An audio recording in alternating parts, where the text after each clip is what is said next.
Hear ye, hear ye, hear ye. The Honorable Chief Justice and Justices of the Supreme Court of Ohio. The Supreme Court of Ohio is now in open session pursuant to adjournment. Morning. Good morning, ladies and gentlemen. Our first case this morning is 2018-757, the State of Ohio versus James D. Worley. For the appellant, we have Mr. Avellano. Good morning. Yes, Your Honor. May it please the court and the Chief Justice, Andrew Avellano, on behalf of appellant James Worley, I'd like to reserve 8 minutes for rebuttal. I'd like to start today's argument citing the court's decision in State versus Lang, which is a 2011 case. The court said that due process means that a jury is capable and willing to decide a case solely based on the evidence before it, and that a trial judge must be ever watchful and prevent prejudicial occurrences, and then to determine if that happens, what the effect of such occurrences have on the jury. James Worley received neither of these in this case. First, I'm going to discuss the jury and the prejudicial information that poisoned the jury pool. Then I'll go into the other acts evidence that was unfairly prejudicial to Worley's right to a fair trial, and how in combination these two with this crime and this seated jury created reversible error. The people called to the jury in this case were part of a small community. They knew Sierra and her family. They helped search for her. They knew Mr. Worley, and many of them had already made up their minds and said that out loud in front of the rest of the jurors. They said that he was guilty. The jurors that were left after the dismissal of the other jurors for cause were and had sat through and listened to all this information from their friends and from their neighbors, describing how they knew that Worley was guilty. Then also heard about people participating in organizing events for her and for her surviving family. Sierra's boyfriend was seated amongst those jurors during jury selection until he was asked to leave. So immediately after the court asks the jury pool whether or not they can be fair and impartial, or if they have any biases in favor of the prosecution or in favor of the defense, multiple jurors speak up, and their answers, their statements, and their accusations were heard again before the entire jury pool, and then ultimately before everyone who sat in judgment on the jury. Jurors number 18, 65, 80, 99, and 126 all said either that they thought he was guilty or that they had made up their minds, which made it pretty clear that they thought he was guilty. Juror number 4 added that he did this 30 years ago, and then the judge cut him off. So then finally, juror number 102 was a correctional officer at the local jail who said, yeah, I had to quit that job because everybody in there is guilty. And that was the same jail that Mr. Worley was being held pre-trial. So the jurors who sat on juries or on Worley's jury heard what their community members had to say. So imagine being the member that's left sitting on that jury with that crime, and after hearing so many of your neighbors and friends express that they were so confident that Worley was guilty, and that those people couldn't sit on the jury, you're left sitting on this jury. This is a small community, and it was inflamed.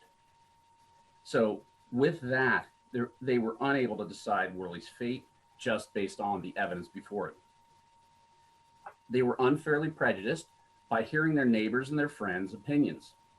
And then on top of this, they hear other acts evidence that was ripe to be interpreted in a way that the law prohibits. Namely, that he had a propensity to act in this way to commit this type of crime. So again, after hearing this, the jury couldn't come back with a verdict other than guilt or a recommendation of death. Counsel, what do you base that on other than your own speculation? Chief Justice, which part? I could say all of it, but let's start with your fact that you say that the jury pool was tainted or poisoned, and the jurors that were ultimately selected were incapable of rendering or carrying out their oath, their oath being fair, impartial, and listening to all the evidence. Because they're, again, close-knit community, and friends, neighbors, they all sort of knew each other. And when that impact is different than hearing a stranger, perhaps in a jury pool of a big city, saying, I saw it on the news, I read it in the paper, I can't be fair. Were these jurors questioned on whether or not they could carry out their duty as jurors? Yes. And did they answer affirmatively? They did. And you don't take them as their word then? I think in this case, in a death penalty case, that it is too risky to assume that there was not an unfair prejudicial impact when you have so many of the prospective jurors who wound up not sitting saying that they think he's guilty, or that they know members.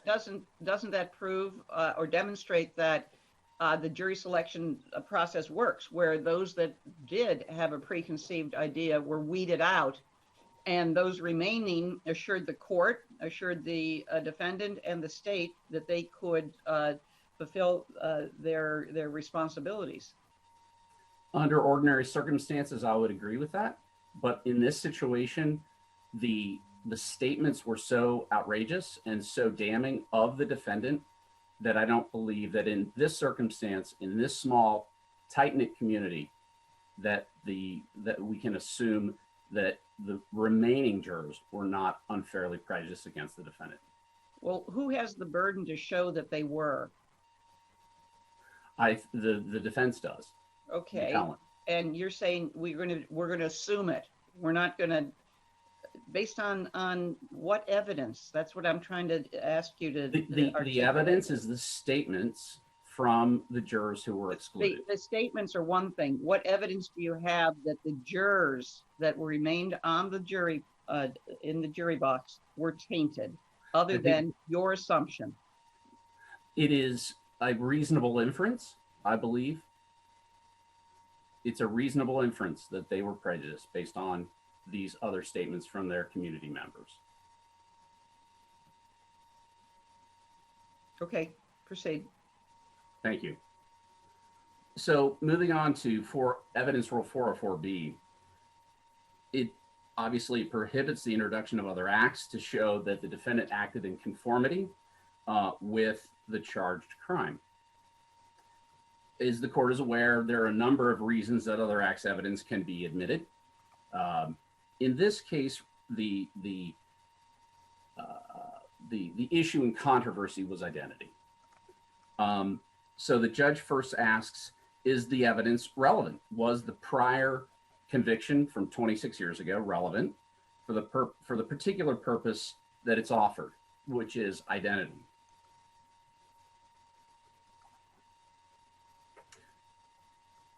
Then the court needs to consider whether, if the evidence is relevant to that issue, then the court considers whether or not the value is substantially outweighed by the danger of unfair prejudice. And this is very important because almost always other acts evidence, as the court has stated in Hartman, I believe, almost always other acts evidence carries some risk that the jury will draw the forbidden propensity inference.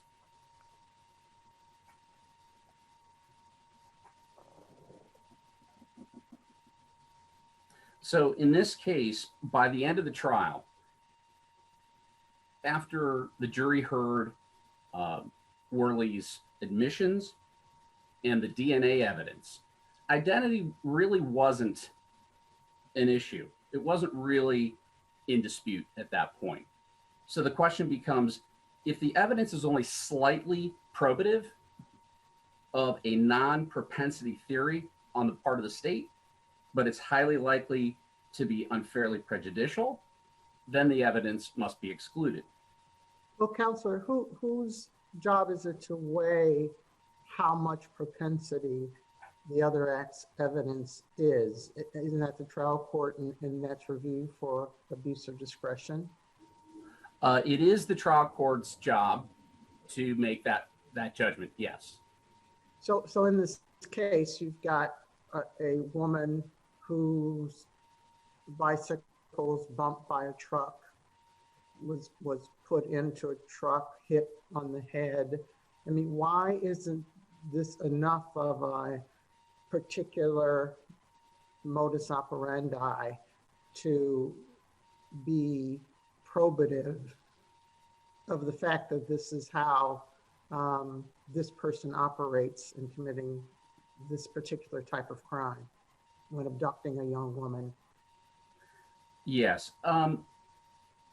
The issue of modus operandi, I guess we're looking for, is this a distinctive, one-of-a-kind type of behavior? Is it a signature method of working? And here, there's enough difference between the 1990 conviction and the charged crimes here to be excluded. Well, the difference is, in the first instance, the person got away. That's the larger difference, as opposed to the victim in this case. That would be correct. That would be a correct observation. But again, we're going back to what is the purpose that the evidence is being introduced for? What is the relevance of the evidence? And if the really the only disputed issue is the identity of who the abductor was. Again, by the end of the trial, and remember, Ms. Gardner was the last witness on the last day of trial. So I think it was the beginning of that last day. She's it. And she testifies about how she was abducted by the defendant. So at that point, we already know that Worley has made several admissions to being in the area, that DNA links his presence at the abduction site. It's really not an issue anymore. But Counselor, all of that still, and there was never an admission that he was the perpetrator. I mean, even though the state had evidence, physical evidence tying him to the crime, his continued position was, I didn't do this. This is not me. I'm not guilty. Agreed. And I think that's where the role of the judge becomes so critical, that the judge has to weigh what does the state have as proof of identity? And that evidence was pretty overwhelming.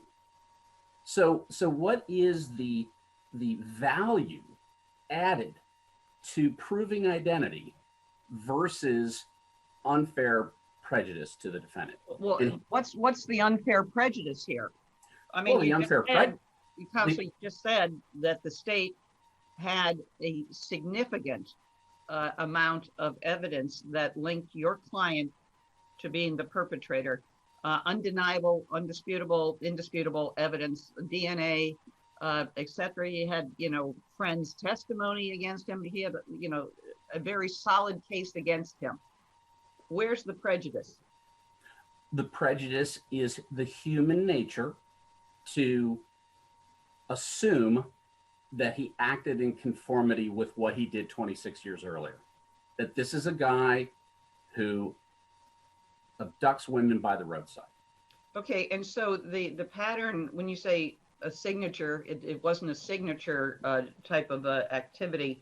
He hits somebody in the back of the head, held a screwdriver to her throat, and that same occurrence using a screwdriver, because there was screwdriver that was found in relationship to the murder that he was on trial for. So the things that were in concert with the first crime were present in the second crime. Well, Chief Justice, actually, in the first crime, the conviction was for using his truck to nudge a bicycle off the road, and then he used a screwdriver to hold the victim at bay, to then try to handcuff her.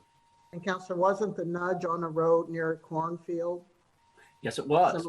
Similar it to was. this case?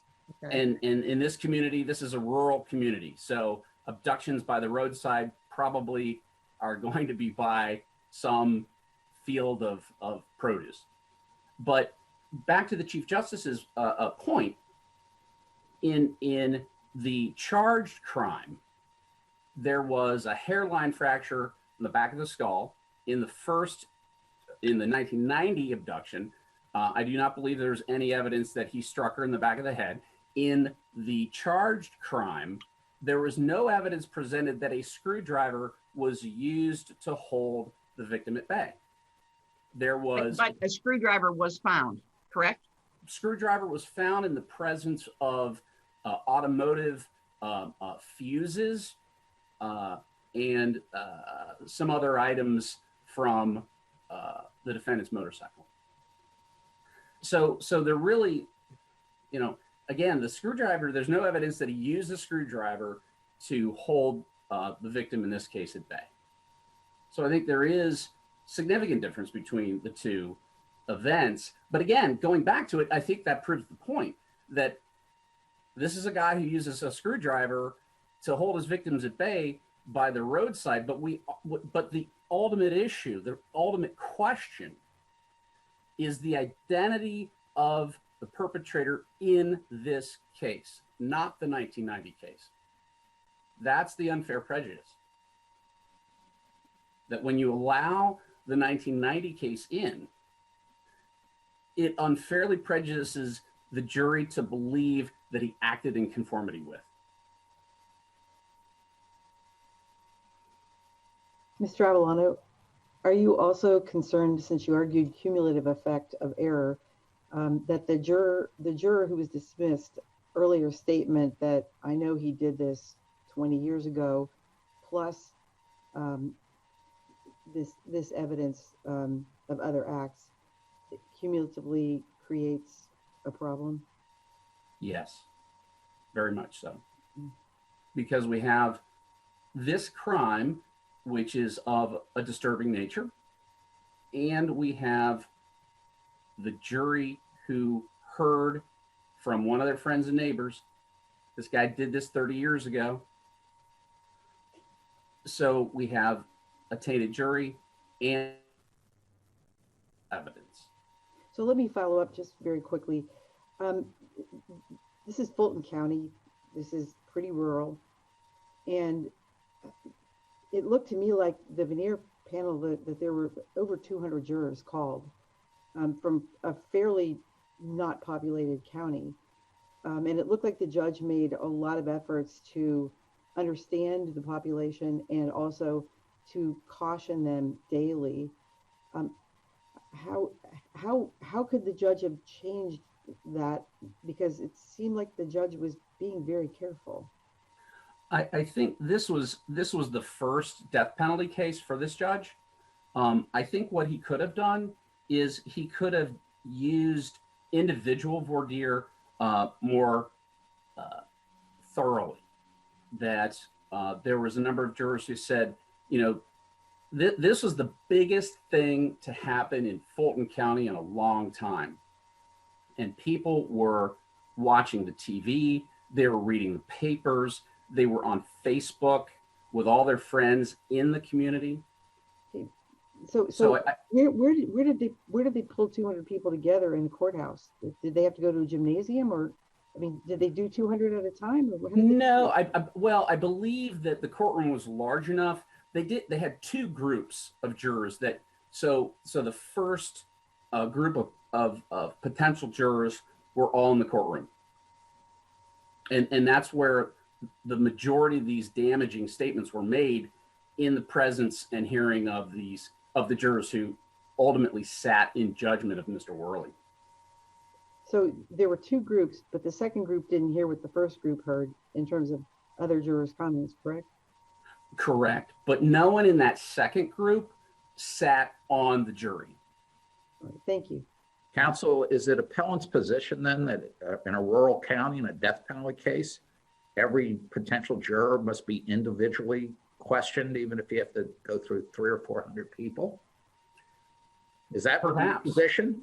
Perhaps. I mean, this is How the do I death penalty. How do I This is distinguish between, Warren County, Ohio, and Fulton County? Was the question, how do we Well, distinguish? where do you draw the line? What counties have to have everyone asked every question individually? It would be up to the judge to determine, based on the answers of the jury in the general voir dire. Now, juror number 4 was one of the first people questioned in front of everyone, and he was the one who said, or I believe it may have been a she, that this happened 30 years ago. I can't be fair and impartial. At that point, defense counsel moved to sidebar and requested that this group of pettit jurors be replaced. And there were plenty of other jurors to bring in. And again, this is the judge's first death penalty trial. Perhaps he could have been more stern with the jurors to indicate, I don't want to hear anything about what you read on Facebook. I don't want to hear anything about what you know about this defendant or about the alleged victim. I just want to know if you can be fair and impartial. And if you can't, raise your hand and we'll go to a sidebar and we'll discuss it in private. Did the judge issue any curative instructions? He did. He did. But, these were whoppers. These were so big that, don't think of that pink elephant. They're not amenable to a curative instruction. Counsel, was there an attempt to change the venue of this trial? There was. I don't believe there was. I mean, I didn't find it. I'm just wondering. Yes, and you just caught me in a moment of thought. No, I don't believe that there was a motion for change of venue. Okay, so presumably the defendant was okay with trying this in this county. Well, I don't know that, Chief Justice. It may have been that his attorneys felt that they were comfortable trying it in this county. And again, back to Justice Fisher's point, we're not saying that you can never have a death penalty case in a small rural county. We have to look at what happened. How was the jury managed? How was the voir dire managed? What precautions were taken to prevent these types of damning statements from being uttered? Did the record reflect that this was the judge's first death penalty trial? Yes. Okay. But yeah, and he was very clear. He's like, this is my first rodeo. I'm open to suggestions. Let's try to get this right. But one follow-up question. I mean, a person's entitled to be judged by a jury of their peers. So one of the nuances that you're going to have in a rural community like this is that people may be more tuned into what's going on. And I mean, no one asked for it to be moved to another county. I mean, isn't there a benefit to him to be tried in the county where people have sort of the same mannerisms and thoughts, especially in terms of judging credibility and the evidence? Absolutely, it could have. It absolutely could have, but not in this case. The jurors who were removed for cause or through peremptories, had expressed, that they had made up their minds, or they knew the defendant, or they knew someone. One of the jurors said, I know this guy who knows the defendant. In no way can I be fair and impartial. intimating that this guy, is a jerk or what have you, and I don't trust him.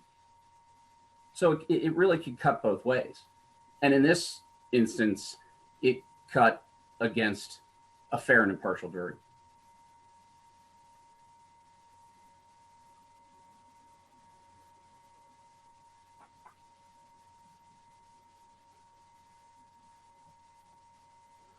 So just to sum up the 404B situation, we have Robin Gardner, the victim of the 1990 abduction.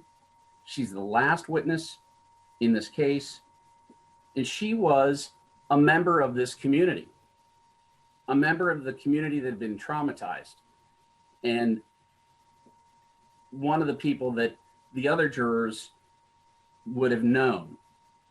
So she was one of them. And she's coming forward to say, this man abducted me.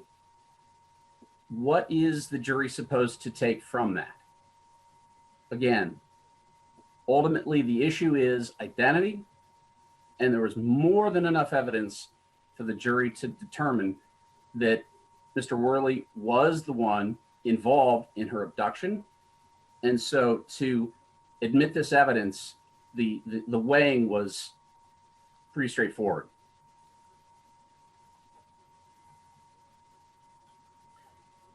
Did the parties stipulate to the existence of Worley's prior conviction? They stipulated to the prior conviction of having for the purposes of having a weapon under disability, yes. And for the marijuana conviction, but there was a written motion to exclude the 1990 conviction, and that motion was renewed at the time, the morning of the testimony of Ms. Gardner. So in closing, I'd like to say that the voir dire in this case makes it clear that this, again, was a small community with strong bonds, strong feelings, and that this had happened to one of their own. And that with the facts of this case and with this tainted jury, there was no way that James Worley could get a fair trial. I also like to cite the case of Shepard versus Maxwell. It was a 1966 Supreme Court case where the court said, with his life at stake, it's not requiring too much that the petitioner be tried in an atmosphere undisturbed by a wave of public passion. Thank you. Thank you. Mr. Avellano, you've used 28 minutes of your time. I'm presuming that Mr. Grimm is not going to argue at this point? That's correct, Your Honor. And if I may, Your Honor, in looking at the video screen, I thought I actually had more time left than 2 minutes. All right. You have 2 minutes and 51 seconds. Okay. Thank you, Judge. We'll move on now to Mr. Hasselman. Yes, Your Honor. Good morning, Madam Chief Justice, Associate Justices. My name is Scott Hazelman. I'm the Fulton County Prosecuting Attorney today here on behalf of the state of Ohio. I'd like to talk a little bit about the jury selection.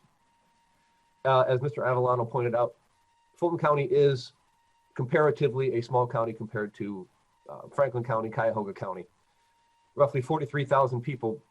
But I think there is sometimes a misbelief that everyone in a small county literally knows every other person in a county. But recognizing that this is a small county, the judge planned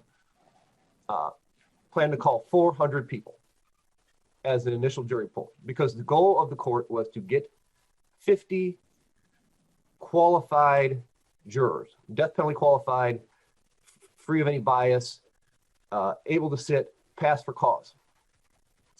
So the judge pulls 400 names. They sent out the initial questionnaire to get rid of those jurors who cannot sit for purposes of medical reasons. They move out of the county, they may have died, things of those nature. You get down to 224 jurors to be called for general voir dire. They are broken into two groups. Roughly half come the first day for general voir dire, half roughly for the second day. the two statements that were raised in the appellant's brief as being made by members of the potential panel who did not sit on the ultimate jury were maybe in front of different halves of the panel. At the end of the general voir dire, roughly 107 jurors made it to what I'm going to call the individual voir dire process, which was to focus on pretrial publicity, things they may have heard about the case, and the death penalty. And I was involved in trying this case. And while it was long and tedious, actually getting a jury in this case was relatively easy. It only took 81 jurors at the individual voir dire process to get to the 50 that had been sought. 26 jurors were not even questioned and were sent home. Now, with respect to the question of whether the trial court abused its discretion in overruling defendant's motion to dismiss the entire panel, the record shows that he did not abuse his discretion. The judge, because it was his first death penalty trial, was more than conscientious in trying to ensure that a fair trial was obtained. Prior to ultimately denying the motion to dismiss the panel, the judge indicated that he had re-listened to the statements or read the transcript. After the statement was made, the judge immediately, after we came back from chambers, gave an instruction to the potential jurors that everything that they hear outside the evidence that would be obtained in the courtroom is not to be considered by them. He properly instructed the jury.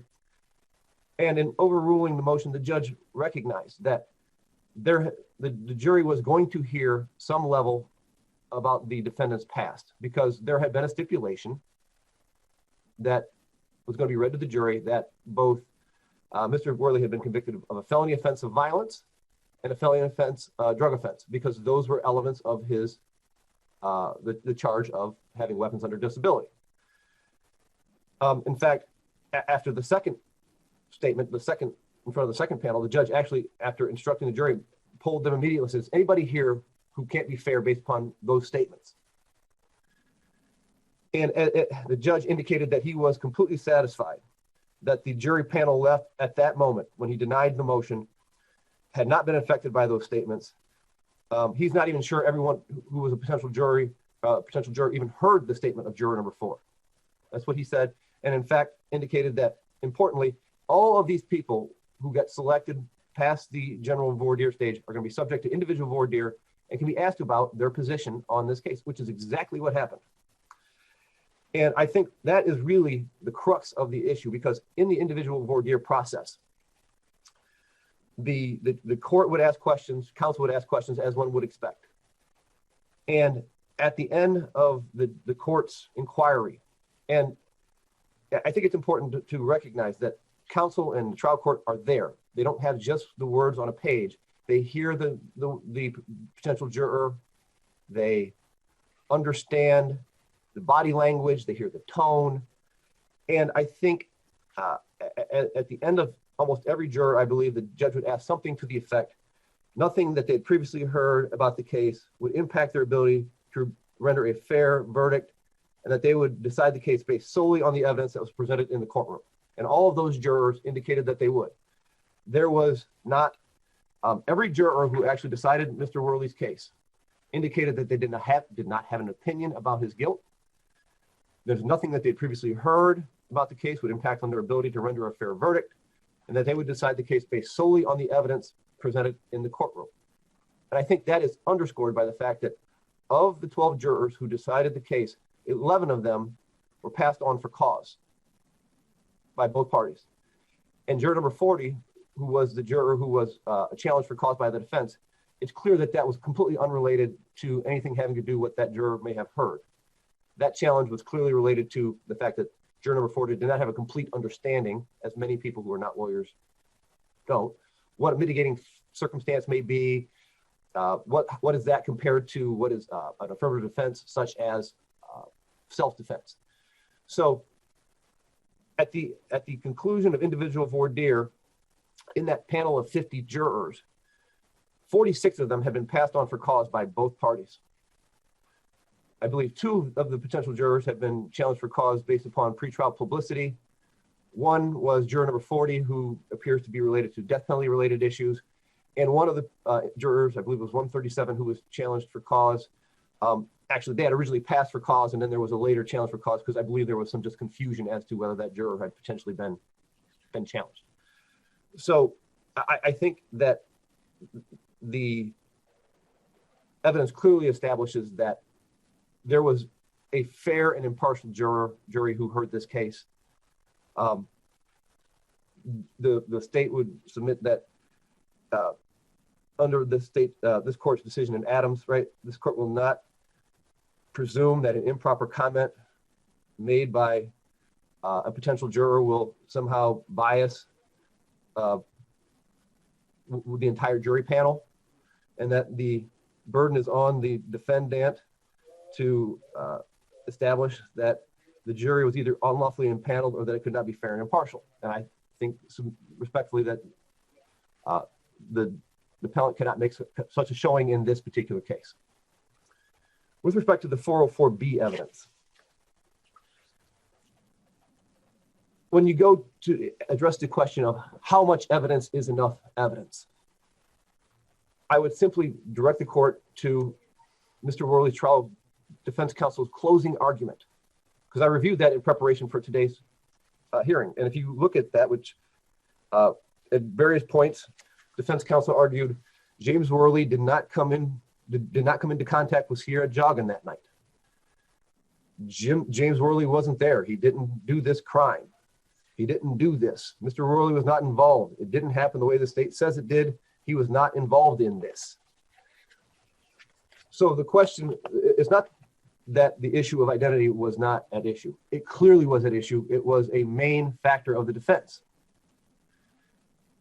And while I believe that the state's case was overwhelming on many fronts, very interlocked issues to establish his guilt, the 404B evidence goes to the heart of the issue in this case, which is the identity of the person who kidnapped and murdered Sierra Joggin. The appellant referred to the Hartman case, and there are significant differences factually between Hartman and this case. In Hartman, it was a acquaintance rape case. The question wasn't who, it was what happened. In this case, there's no doubt as to what happened. Sierra was kidnapped and murdered. The question is who committed the crime. And before Ms. Gardner testified, the judge gave an instruction. I acknowledge the defense did object to the testimony, but once the judge was going to admit the testimony, the party stipulated as to how the jury should be instructed on the use of the evidence that was going to be presented. And then in the jury instructions, I believe that the trial court read verbatim the other acts instruction that had been requested by the defense in their December 8, 2017 filing, which was document 243.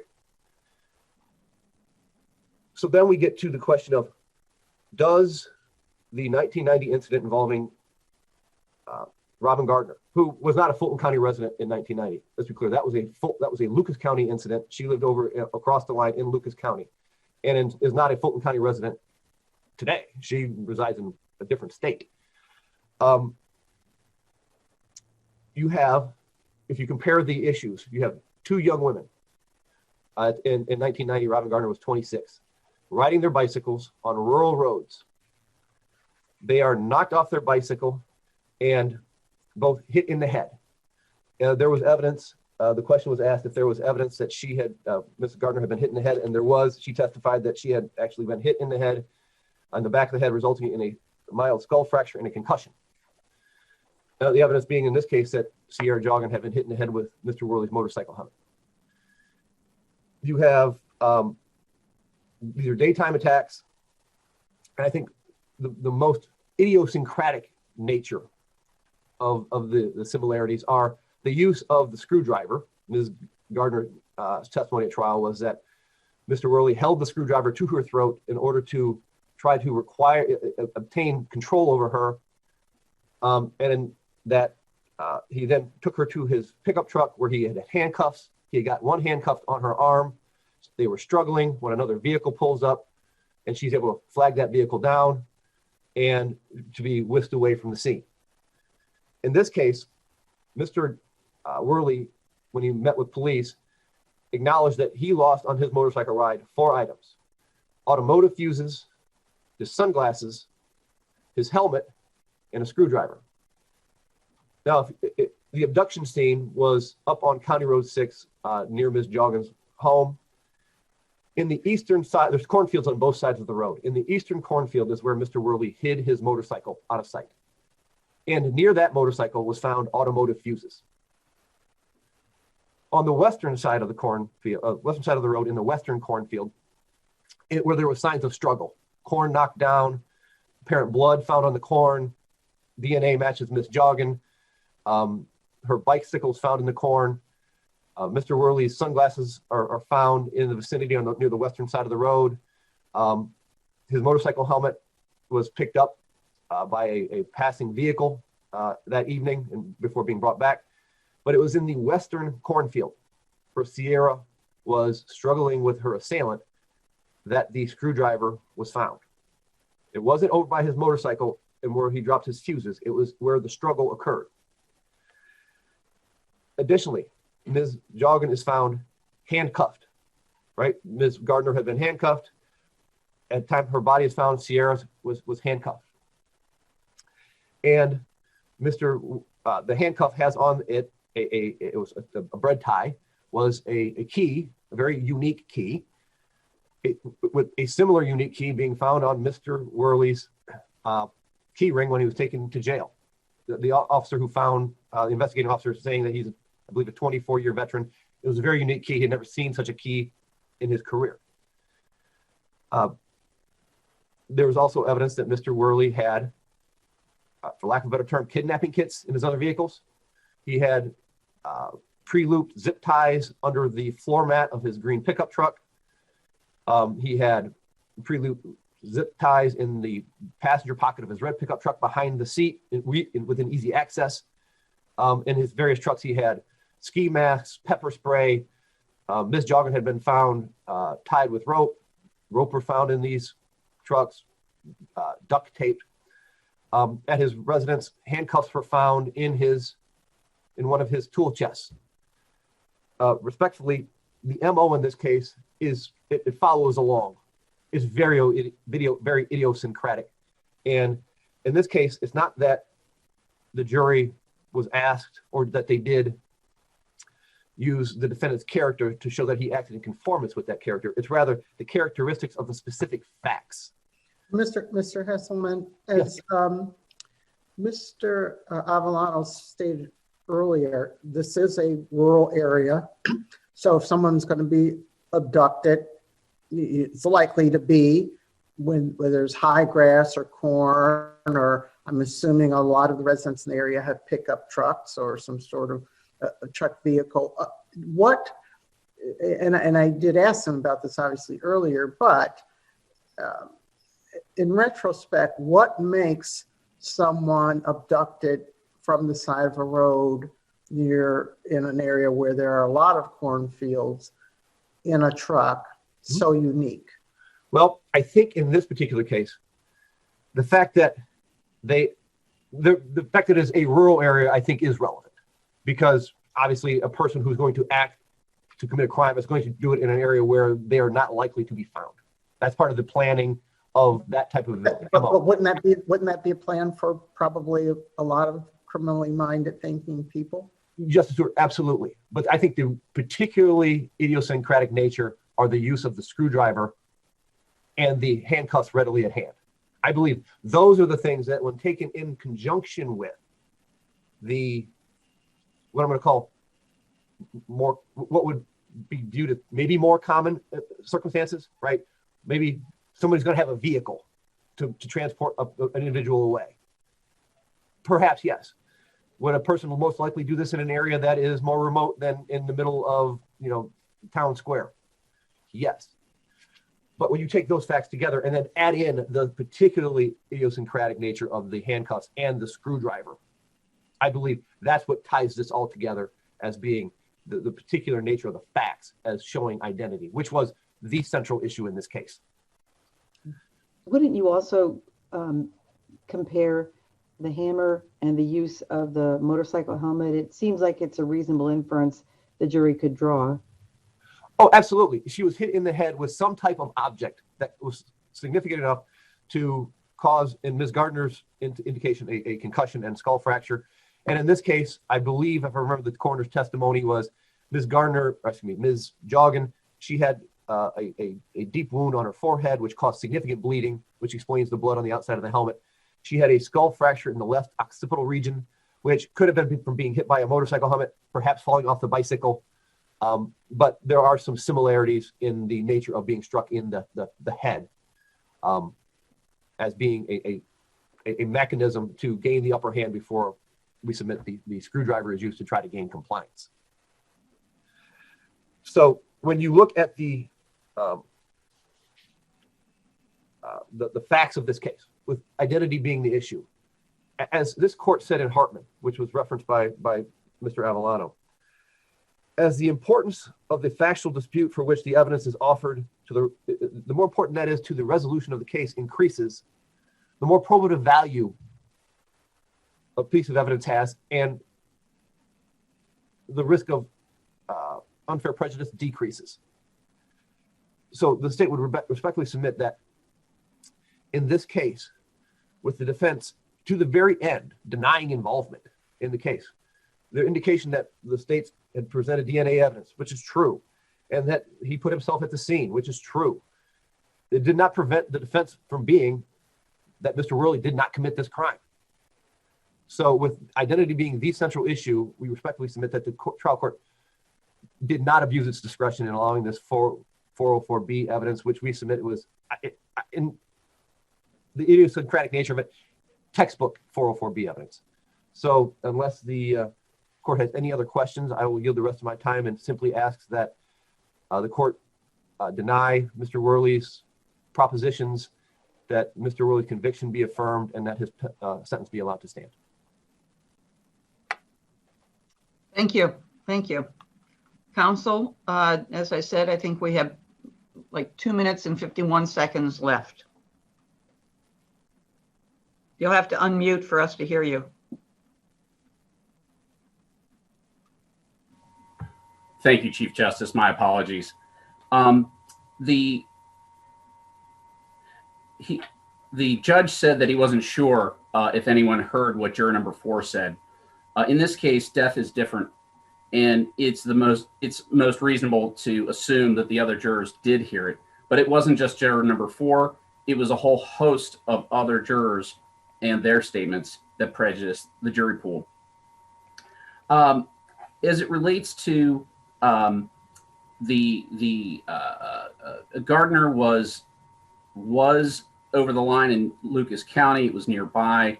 It wasn't that far away from this, but also it's important for the defense's closing is not evidence. It's the judge's job to determine what the weight of the evidence presented should be as it relates to the issue in controversy, which is identity. So in Hartman, we've got the court reversed by saying that there wasn't a specific jury instruction that was tailored to the issue, where in that case, it wasn't identity. Here it was, but the judge just gave the laundry list, which the court reversed for saying that the laundry list wasn't sufficient. Most importantly now, as it relates to the evidence, there was no evidence that Worley knocked her off of her bicycle in this case. There was evidence that she fell off of her bicycle, yes. This was not in the daytime, it was at dusk. There was no evidence presented in this case that a screwdriver was used to hold the victim at bay. Counsel, yes. You said there's no evidence she was knocked off the bike, but there's evidence she fell off the bike? Reasonable evidence, yes, from the hairline fracture at the back of her skull, yes. Well, but why fall as opposed to not being knocked off? In the 1990 case, we have the testimony of Ms. Gardner as to what happened. Here, we don't have any testimony as to what happened, how the victim fell off of her bike. But her injuries are consistent with someone knocking her off a bicycle. That's not what the coroner said. The coroner said that the injuries were consistent with someone striking her in the head with a hard object. Okay. So how she fell off her bike is an open question. We don't know. And in this instance, Worley was on a motorcycle. That's very important. He used the truck in 1990 to knock the bicycle off the road. In this instance, we don't know if he was even present when she fell off her bike. So again, those are significant differences. But then again, the government almost proves our point. I think they do, from the standpoint of saying, the screwdriver was there. There's a screwdriver in the earlier case. Look at all these similarities. He did it again. The identity was not really an issue at the end of this case, at the end of the state's case. They had the DNA. They had his admission of being at the crime scene. Then why counsel was defense in closing arguments making the argument that you got the wrong guy here? That was their decision to go with that argument. If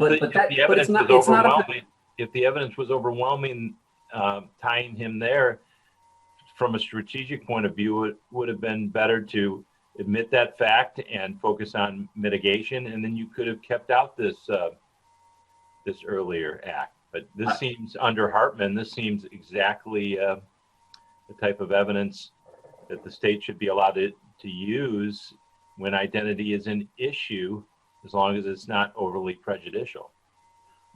I think there's a very good argument to be raised that defense counsel probably should have not made that argument, but ultimately it's not up to the defense counsel. It's up to the judge to weigh whether or not there's a need for this evidence to prove identity.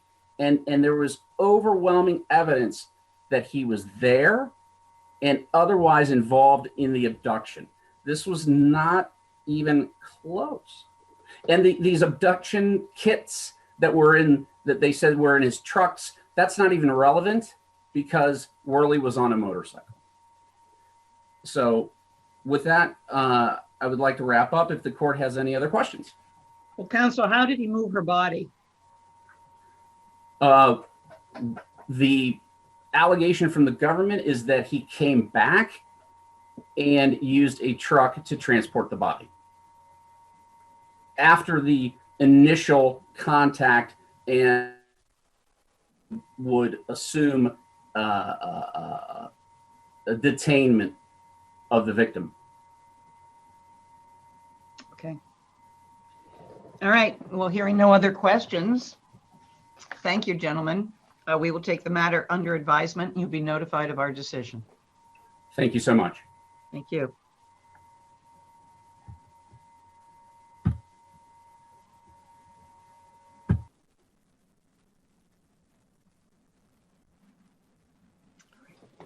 I neglected to welcome our newest member of the court at the beginning of this last case, which was a death penalty case. And I commend Justice Bruner for joining us, and note that the first case she hears is one of the most serious that we are charged with hearing. So that was not intentional, Justice. It's just the way it worked out. But welcome. Thank you. Glad to join you all. Thank you. Our next case, our second case is, excuse me, 2020-612, Aaron Gabbard et al. Versus the Madison Local School District Board of Education et al. We have for the appellant, Mr. Blickensdeffer. Good morning, Chief Justice O'Connor. Good morning.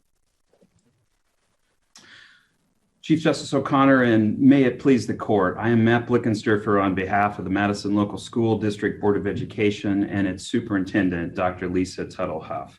I'd like to reserve 2 of my 10 minutes for rebuttal. Kaiser Blakely of the Attorney General's office will take the remaining 5 minutes of the appellant's time. Your Honors, there can be no dispute that RC 2923.122D, what I'll call the authorization statute, allows a school district to authorize anyone to carry a firearm in a school safety zone. So the baseline here is local control. The General Assembly has given local school boards discretion to use this authority or not as they see fit.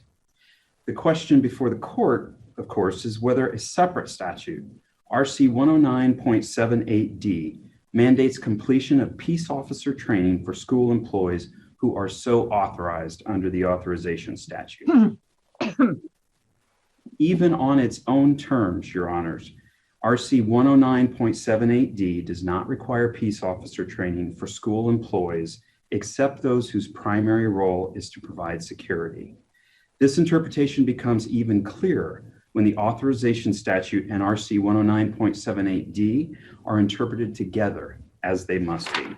Counsel, where does 109.78D say it's their primary role? The language says no school shall employ a person as a special police officer, security guard, or other position in which such person goes armed while on duty.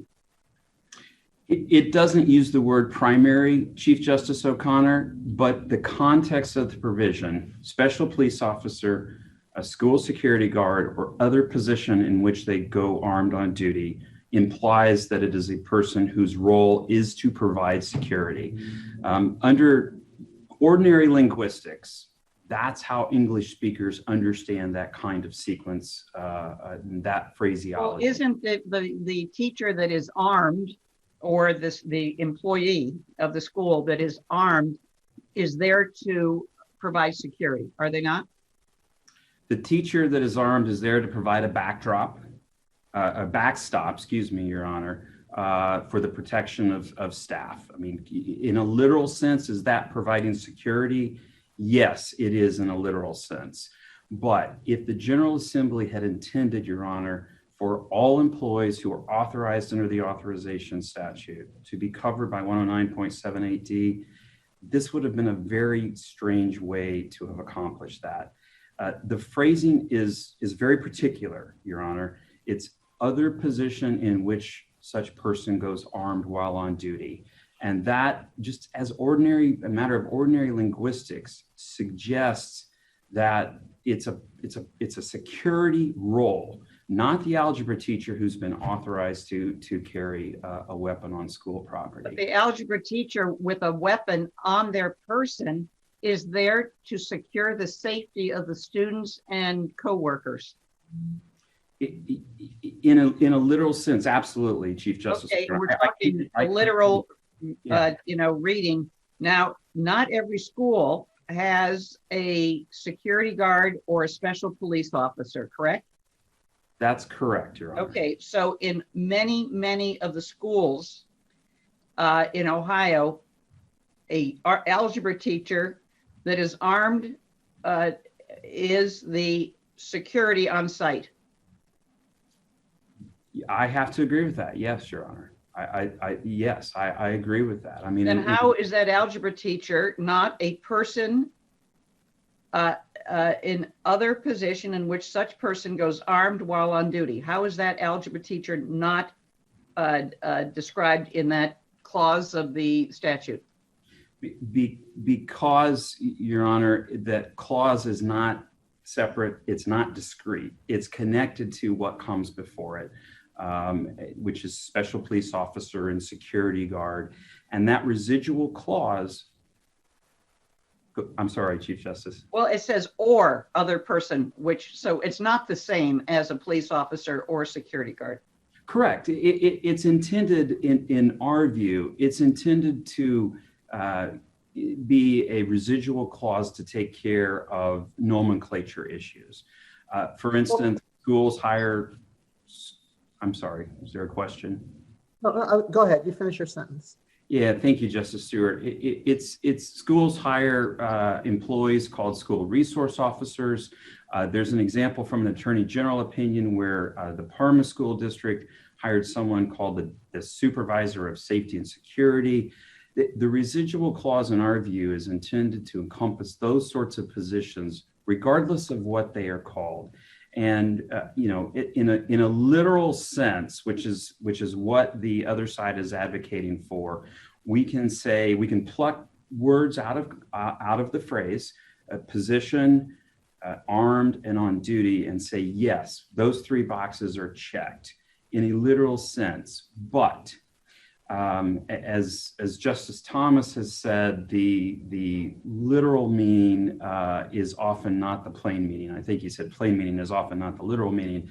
But the point that I would make about the phrasing is it's connected to what precedes it under the canon of justum generis and just ordinary linguistics. But Mr. Blickensderfer, I'm sorry, what's the overarching goal of all of this? Isn't this to allow educators in a school to be armed in these days of school shootings to help protect themselves, their students, their colleagues?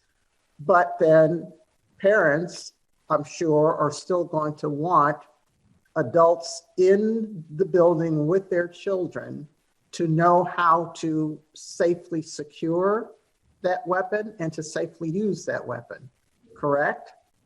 That is eminently reasonable, Justice Stewart. So what does, and so your argument to here is that if these teachers are required to comply with 109, with RC 109.78, that's unduly burdensome. That's more than they have to do. They're full-time educators, not full-time peace officers or police officers.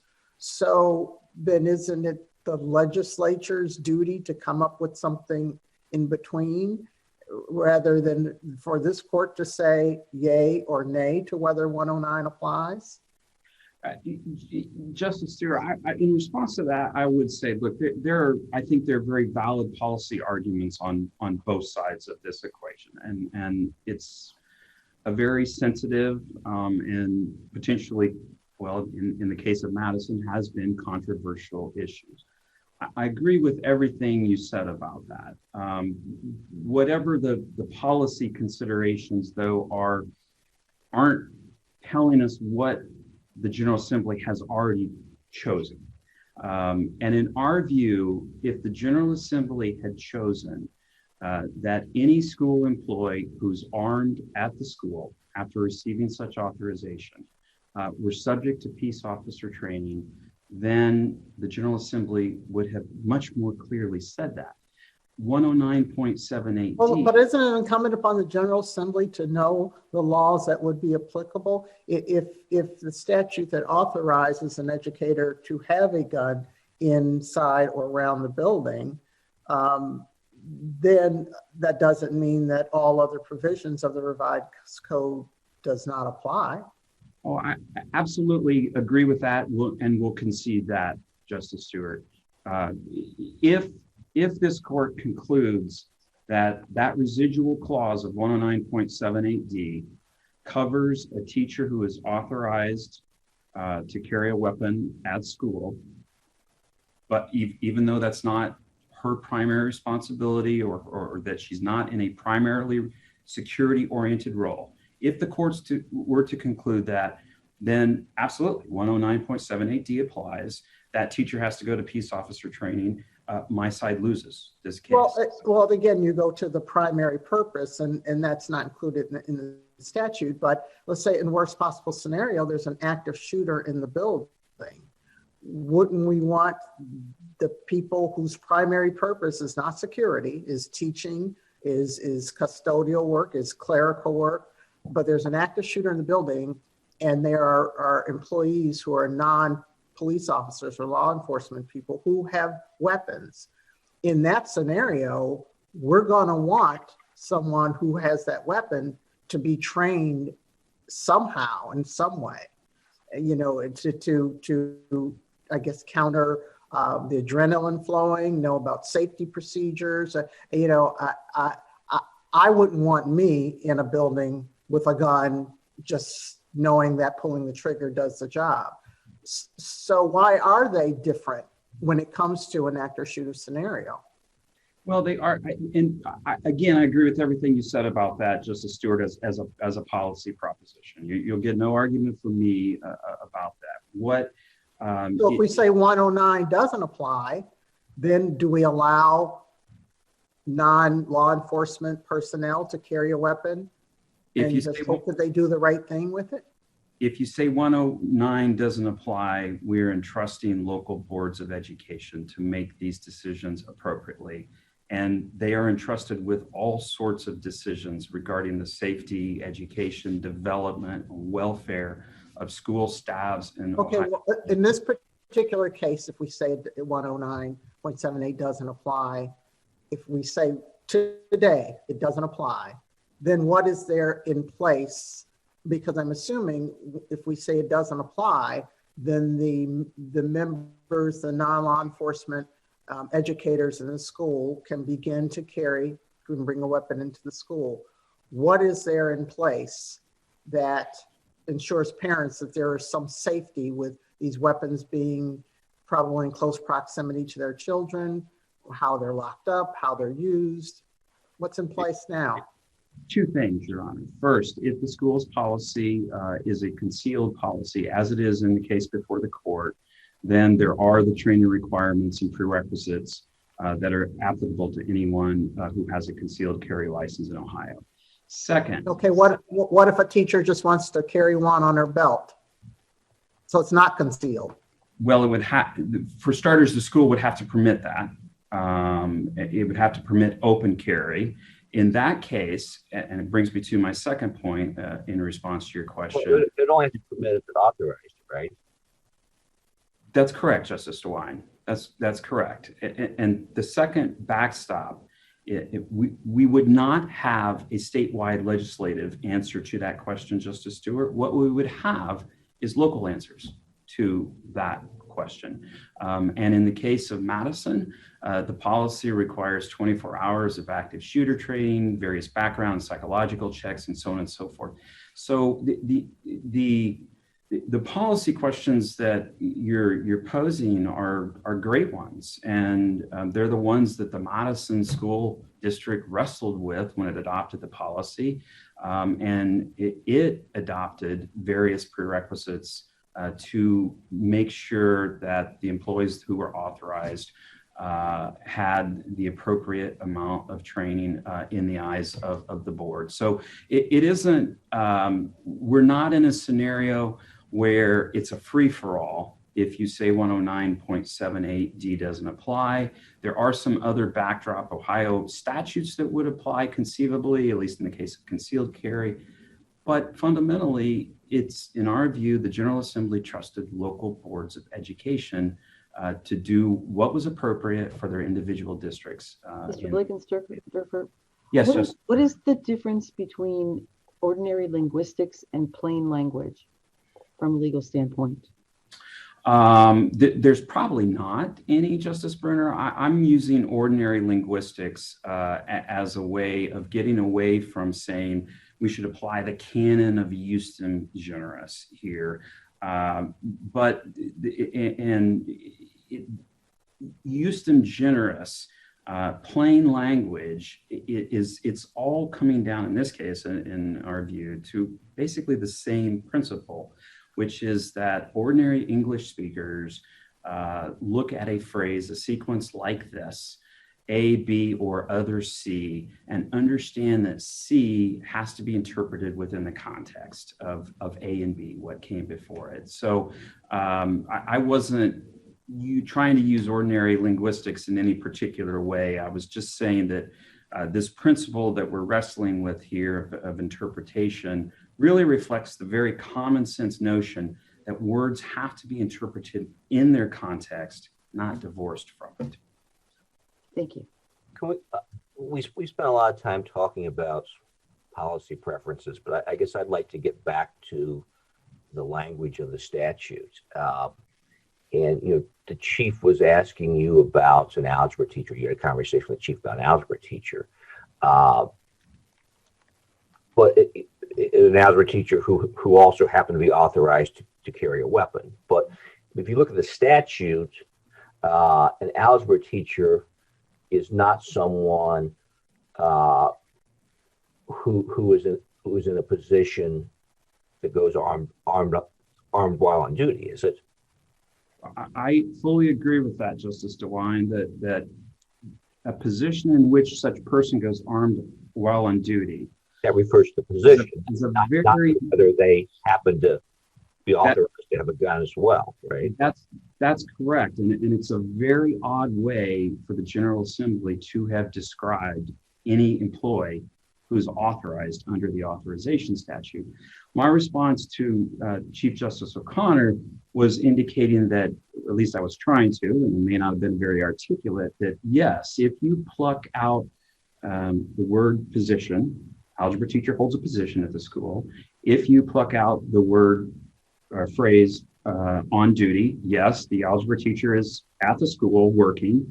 And if you pluck out the word armed, then yes, literally that algebra teacher who is authorized to carry a weapon meets those three tests if you pluck them out from the phrase. But the point that we've tried to make in the briefs and hope trying to make today is that's not an appropriate way of statutory interpretation. The words are in a context, and that context illuminates and gives meaning to the phrase as a whole.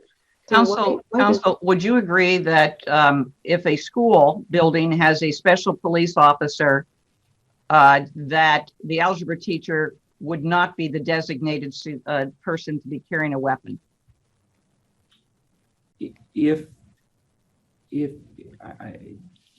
Chief Justice O'Connor, you're saying if there's a designated security? No. If the school building, all right, has a special police officer or a security guard hired for that purpose, stationed at that school, the algebra teacher wouldn't be armed. Well, the algebra teacher could be armed if the board so authorized. Okay, so you're saying that, well, yeah, I understand that, but it theoretically would not be necessary to have the algebra teacher armed if you've already hired personnel to be your safety, what do you call them, a backstop? Right. Okay. That could be true, Your Honor. And in some districts like Madison, the district at issue here, does have a school resource officer who is, we would fully concede, actually has two at this point. At the time of the events in question, had one. Fully concede would be covered by 109.7 AD because that person is in an other position in which he goes armed while on duty. But that doesn't stop the educator from being armed either. That's correct. That's correct, Justice Stewart. Okay, so you can have someone who has had the peace officer training, a security guard or a special police officer or a resource officer, correct? That has all the training we're talking about. Correct. And then you could have an algebra teacher that in Madison County had 24 hours of active shooter training, and they could all be operating simultaneously in the event that there's a threat at the school. That's correct, Chief Justice O'Connor. That is correct. And Okay. the point and the reason we think that makes sense and is what the General Assembly has intended is because the algebra teacher who is armed, the goal is for that person never, ever, ever to have to use that weapon. Whereas the school resource officer or the security guard, that's the entirety of that person's job. And we think that is a reasonable distinction that could be drawn and that the General Assembly has in fact drawn with the way it has worded 109.7 All right, well then what about a school district that doesn't have a security officer or a special police officer or a resource officer? All they have is the armed algebra teacher. Doesn't that take that teacher and transform that teacher into the employee who, according to the statute's language, let me find it, is armed during a school day while going about their duty. In other words, they're the designee at that school. That takes them out of the realm of just being your average teacher and puts them into the classification as the backstop, security. It's certainly a closer case, Chief Justice O'Connor, but I think we'd have to look at the specifics of the situation to see, is this person in a position in which the person goes armed while on duty, and to figure that out, I think we're looking at things like what is in this person's job description? How much time does this person spend doing that versus doing teaching algebra, for instance? Well, presumably he's armed throughout the school day. Right. But if all he is armed throughout the school day and he's hired as an algebra teacher, our contention would be that that person is still not encompassed by 109.78D, because that is not a position in which the person goes armed while on duty. It's a person who has been authorized, typically on a totally voluntary basis, to carry a weapon at the school. I want to get to your authorization statute because that's where I believe the beginning is.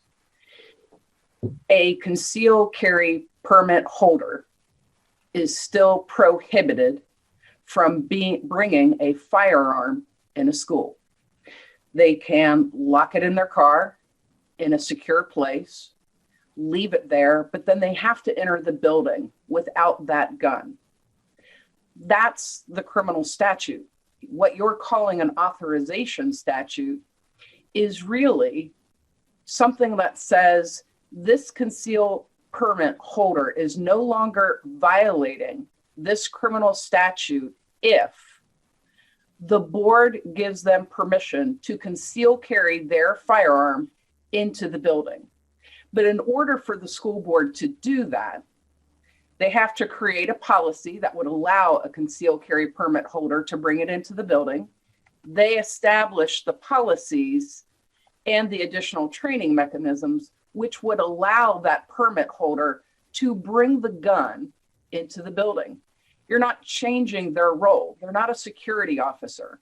They are just a concealed carry permit holder that now is not subject to a criminal charge because the school board has authorized this permit holder with additional training to bring their gun into the school. I think I agree with everything you just said, Justice Kennedy. And I would add that with that regime as the backdrop, yes, it is certainly possible that 109.78 in theory could then put an overlay of training requirements on the regime and backdrop you just described. Our point is that— Do you agree with me that that is what you're calling the authorization statute? It is a criminal statute that says, in one exception, it is not a crime. You are not prohibited as a concealed carry permit holder to bring your gun into the school building if the local board has established a policy, you've complied with the training, the additional training, which here is faster, and then you get authorization to bring your gun. You're still a teacher. You're not a police officer. You're not a security guard. You are just a concealed carry permit holder that's allowed to bring your gun into the building. I agree with that, Justice Kennedy. Yes. Well, counsel, for what purpose are you allowed to bring your gun into the building? The purpose, as has been discussed, is to provide security, a backdrop in the event of an active shooter situation or something like that. To provide security to the building and its occupants. Yes, absolutely, Chief Justice O'Connor. And again, schools hope that it never comes to that. But 109.78, I'm repeating myself at this point, it does not indicate that any employee is so authorized. It indicates only those who are in other position in which they go armed while on duty.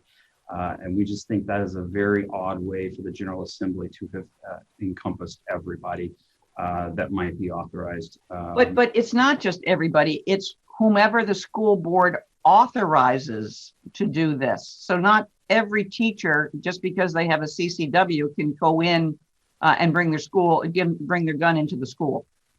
Oh, absolutely.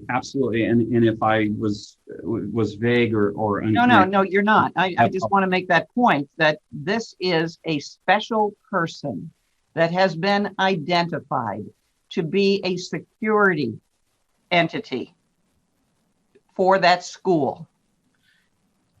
I do not disagree with that, Chief Justice O'Connor. Where I would respectfully disagree is with the interpretation of 109.7 AD, and that residual clause is connected back to people whose full-time jobs, primary responsibilities are the provision of safety and security in the school, as opposed to the volunteer algebra teacher. Mr. Blickensderfer, isn't that the reason why in the policy they're called volunteers, to avoid the application of 109.78D? I don't think it is, Justice Brunner. I think it's more about, not mandating it to the teachers who have stepped up and agreed to do that. And I would also point out that even under the other side's interpretation, there are gaps in coverage here that are of relevance, and we think sort of illuminate what 109.78D is really trying to get at. For instance, it's perfectly clear that 109.78D would not apply to a citizen volunteer, and it doesn't appear to apply to an independent contractor the school might use either, because it's all tied to employment. So there are, the General Assembly has not covered the waterfront here with this training requirement. I think that is reasonably clear. And then the real debate about is, to what extent have they covered the waterfront with respect to employees? We think that phrase in 109.78D is intended to define a subset of employees, not the entirety of employees. Counsel, could a school board say you can bring your gun to school, Mr. Algebra teacher, because you have a CCW permit and nothing more is necessary? Yeah, in theory, yes. Chief Okay, Justice so you can O'Connor. have a patchwork amongst the school districts as to who can bring, what is the caliber of training, no pun intended, of training that each algebra teacher can have, from one high school to another high school in neighboring community. Yes, that Okay, is. all right. Let me take it a step further. Do you think that algebra teacher could be the security at a football game? It played on the premises of the school.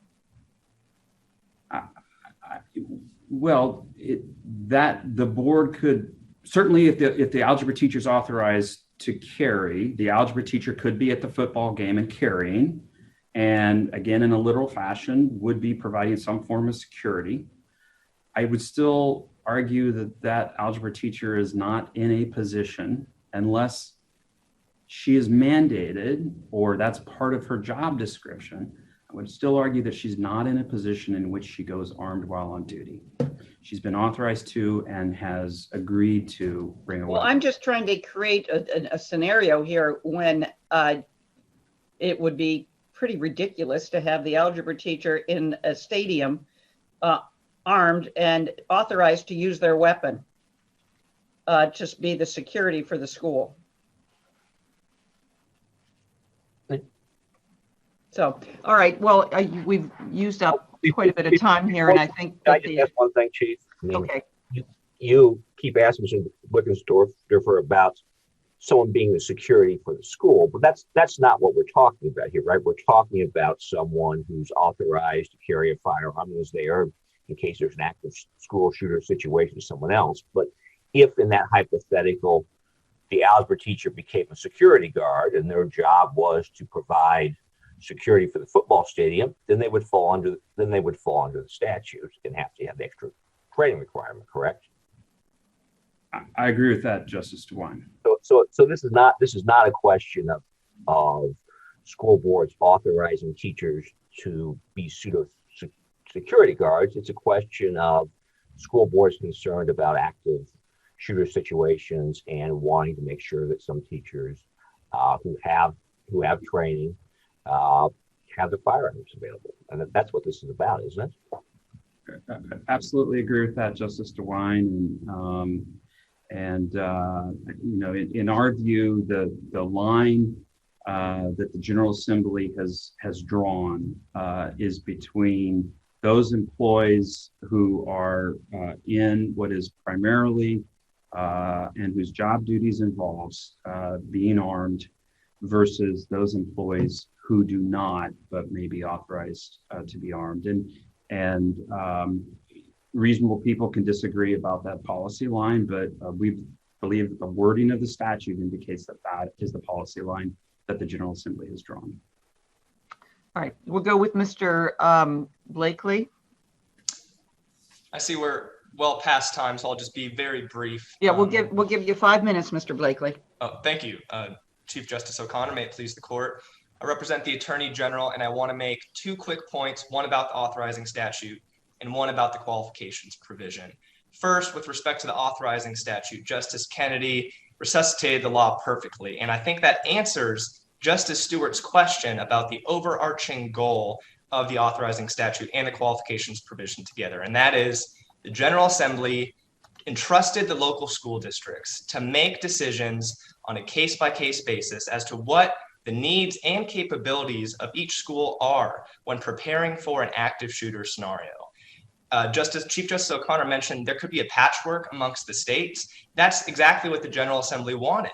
Some school districts could decide not to allow anyone to carry a firearm while on campus, whereas other school districts, like the district here, could decide, well, a few teachers or librarians, they can carry, provided that they meet certain training requirements. And that's important because some school districts might not have funding to hire additional police officers or security guards, but the need to protect the safety of the school children is as great today as it's ever been.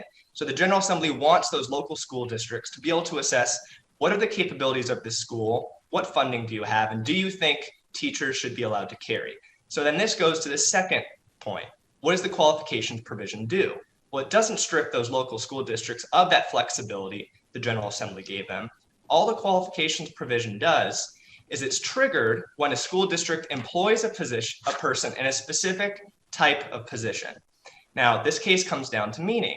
What does the qualifications provision mean when it says schools are prohibited from employing a person as a police officer, security guard, or other position in which such person goes armed while on duty? And Chief Justice O'Connor, you were focused on their primary duty, but I think Justice DeWine has it more correct, and it's they're employed in a particular position. Yes, some employees will be carrying a firearm, and that teacher, it's important to remember they're already employed as a teacher, but the fact that they're carrying a firearm doesn't change the fact that they're employed in the exact same position as every other teacher in the school district. Are they assuming an additional duty? Pardon, Your Honor? Are they assuming an additional duty? They are authorized to carry a firearm. Is that an additional duty, additional to teaching? No, it's an option. It's an option to carry a firearm. Now, no, I understand that, counsel. I understand it's optional. You can volunteer. You don't have to do it. Maybe none of the teachers in the school will volunteer to do it.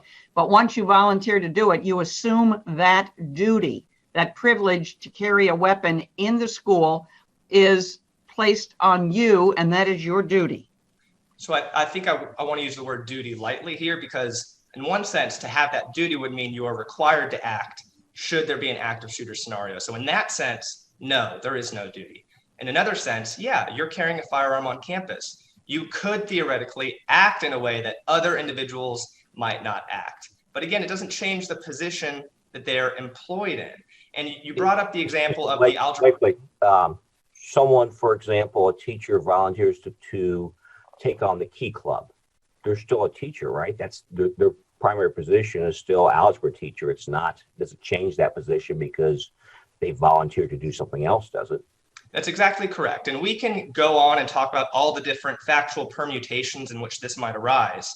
But the fact of the matter is, unless there is some sort of elevation of status, and I think Chief Justice O'Connor's example of the algebra teacher in the football stadium is the perfect example. There, it's after hours, it's during a non-school sporting event, or during a school sporting event, but it's after the school day. That individual, if they are so authorized to carry that firearm, they're not acting in a position as a teacher. They're acting in a position as a security officer, and then they would be required to graduate from the training academy. But when we're talking about the day-to-day teachers who are already employed as teachers and they're simply authorized to carry the firearm, nothing changes as a practical matter. And then second, the last point I want to make briefly is just that if Gabbard's proposed construction is correct, then that would lead to a lot of surprising results, the most glaring of which is if Gabbard's correct, then school districts would have total discretion to allow parents to bring a firearm with them every day when they pick up their children. But when it comes to school employees, individuals that the district have direct control over, they directly oversee, the hurdles would be much, much higher. But that's not the only unreasonable consequence. Another is that if Gabbard's correct, then authorized teachers would essentially have to become police officers in order to carry a firearm. They'd be required to undergo training that's not just directed at firearm safety, which is important, but it's also directed at traffic training, 125 hours of field sobriety testing, car crashes, 24 hours of driving a patrol car, 12 hours of human trafficking, 12 hours domestic violence, and so on and so forth. It would be really surprising if the General Assembly had wanted school districts to allow teachers to carry a firearm, but only if they became police officers. Well, Counsel, that wouldn't be the first time that there was some a statute passed that was inadvertent when it came to and needed some cleanup afterwards for some clarification or modification. You're absolutely right, but that's why the authorization statute is really important here. It demonstrates that the General Assembly enacted this provision that focused on local control. We trust you school districts to make these decisions, set requirements that are required for these teachers to pass with. But as soon as you cross that threshold, if their employment status changes, if they're a security related personnel, that's when we require statewide uniformity. That's the balance that the General Assembly struck. And I think that's the most reasoned outcome in this case. So unless the court has any questions, I just want to briefly conclude that if a school district allows a teacher to carry a firearm, Ohio law does not require that teacher to then become a police officer. So the 12th district's opinion should be reversed. Counselor, one quick question. Why can't the General Assembly just simply say 109.78 isn't applicable? They certainly could have, Your Honor, but they could have said the opposite. They could have said 109.78 is applicable. So when you're in this conundrum, what do? You look at the words of the statute in context. And here, it hasn't really been discussed much, but part of looking at context is looking at semantic or linguistic canons of construction. We think Judge Powell in paragraph 45 below correctly applied Usdom generis. So here, to directly respond to your question, Justice Stewart, there's a conundrum on both sides. What do? You apply statutory interpretive principles. And every interpretive principle used favors the school district in this case, and it demonstrates why Gabbard's proposed construction is not correct. Blakely, if you can read the plain language and apply both statutes, you don't need to interpret. You don't need to get into statutory interpretation. And the court has said that as recently as 2017 in State Ex Rel Clay, anyways, out of Cuyahoga County. So why doesn't plain language just work? So Your Honor is correct. There is that precedent. There's also precedent in Hooper where the court says you cannot declare a statute to be clear without first taking into the context. And that's because the meaning of words can vary according to context. So you have these two precedents that seem contradictory, but they can be harmonized. And that's because there's two different types of interpretive canons. On the one hand, you have the more substantive canons that are rooted in policy-based considerations. Rule of lenity is a great example. There, if a criminal statute's unclear, courts from a policy perspective say, we're going to construe it narrowly. That would go towards Your Honor's latter precedent, which says we don't interpret unambiguous statutes. But when it comes to the other precedent, that has to do more with grammar, linguistic canons. Usdom generis, nascitur sisi, these Latin canons. But excuse me, but what is ambiguous about either one of these statutes? There's nothing ambiguous about either one taken separately. There's certainly nothing ambiguous about the authorizing statute. When it comes to the qualifications provision, it's unclear, and here's why. It appears in a statute that addresses the Police Officer Training Commission, specifically the certification of police officers, security guards, and persons who are privately employed in a police capacity. As a whole, Section 109.78 deals with security personnel. That's the context. But even within the qualifications provision, we see the General Assembly expressly targeted police officers and security guard. So when we get to that residual clause, other position, the question is, well, does that apply to non-security personnel? Maybe, but maybe not. The fact is, the words are not entirely clear, and that's why we need to apply these grammatical, interpretive canons of interpretation to see not just what the words mean in isolation, but also what the words mean in conjunction with the other words in the statute that the General Assembly passed. I mean, aren't these canons just really part and parcel of how we read things? I mean, I know we have this precedent out there that says, well, you don't apply canons unless the statute's ambiguous, but really, most canons, or at least those kind of canons, are based upon how we think and read. For example, if we had a rule in court that said you can't have Coke, Pepsi, Mountain Dew, Dr. Pepper, or any other soda in court, we would know that that meant soda, like soda pop, that didn't mean baking soda or sodium bicarbonate, because that's common sense. That's part of how we read. We don't have to declare that sentence ambiguous in order to apply that canon and know that we can't. That doesn't mean you can't bring baking soda in. I think that's the point you're trying to make about these canons and this idea that, well, you can only apply a canon when the statute is ambiguous, really is nonsensical, because we can't read, we don't process without understanding what some of these canons are. That's correct, and that's why we're focusing on that. It's dealing with grammatical rules, linguistic rules, and the reason why Iusdem Generis or the other canons come into play is they should confirm that plain meaning, Justice Bruner.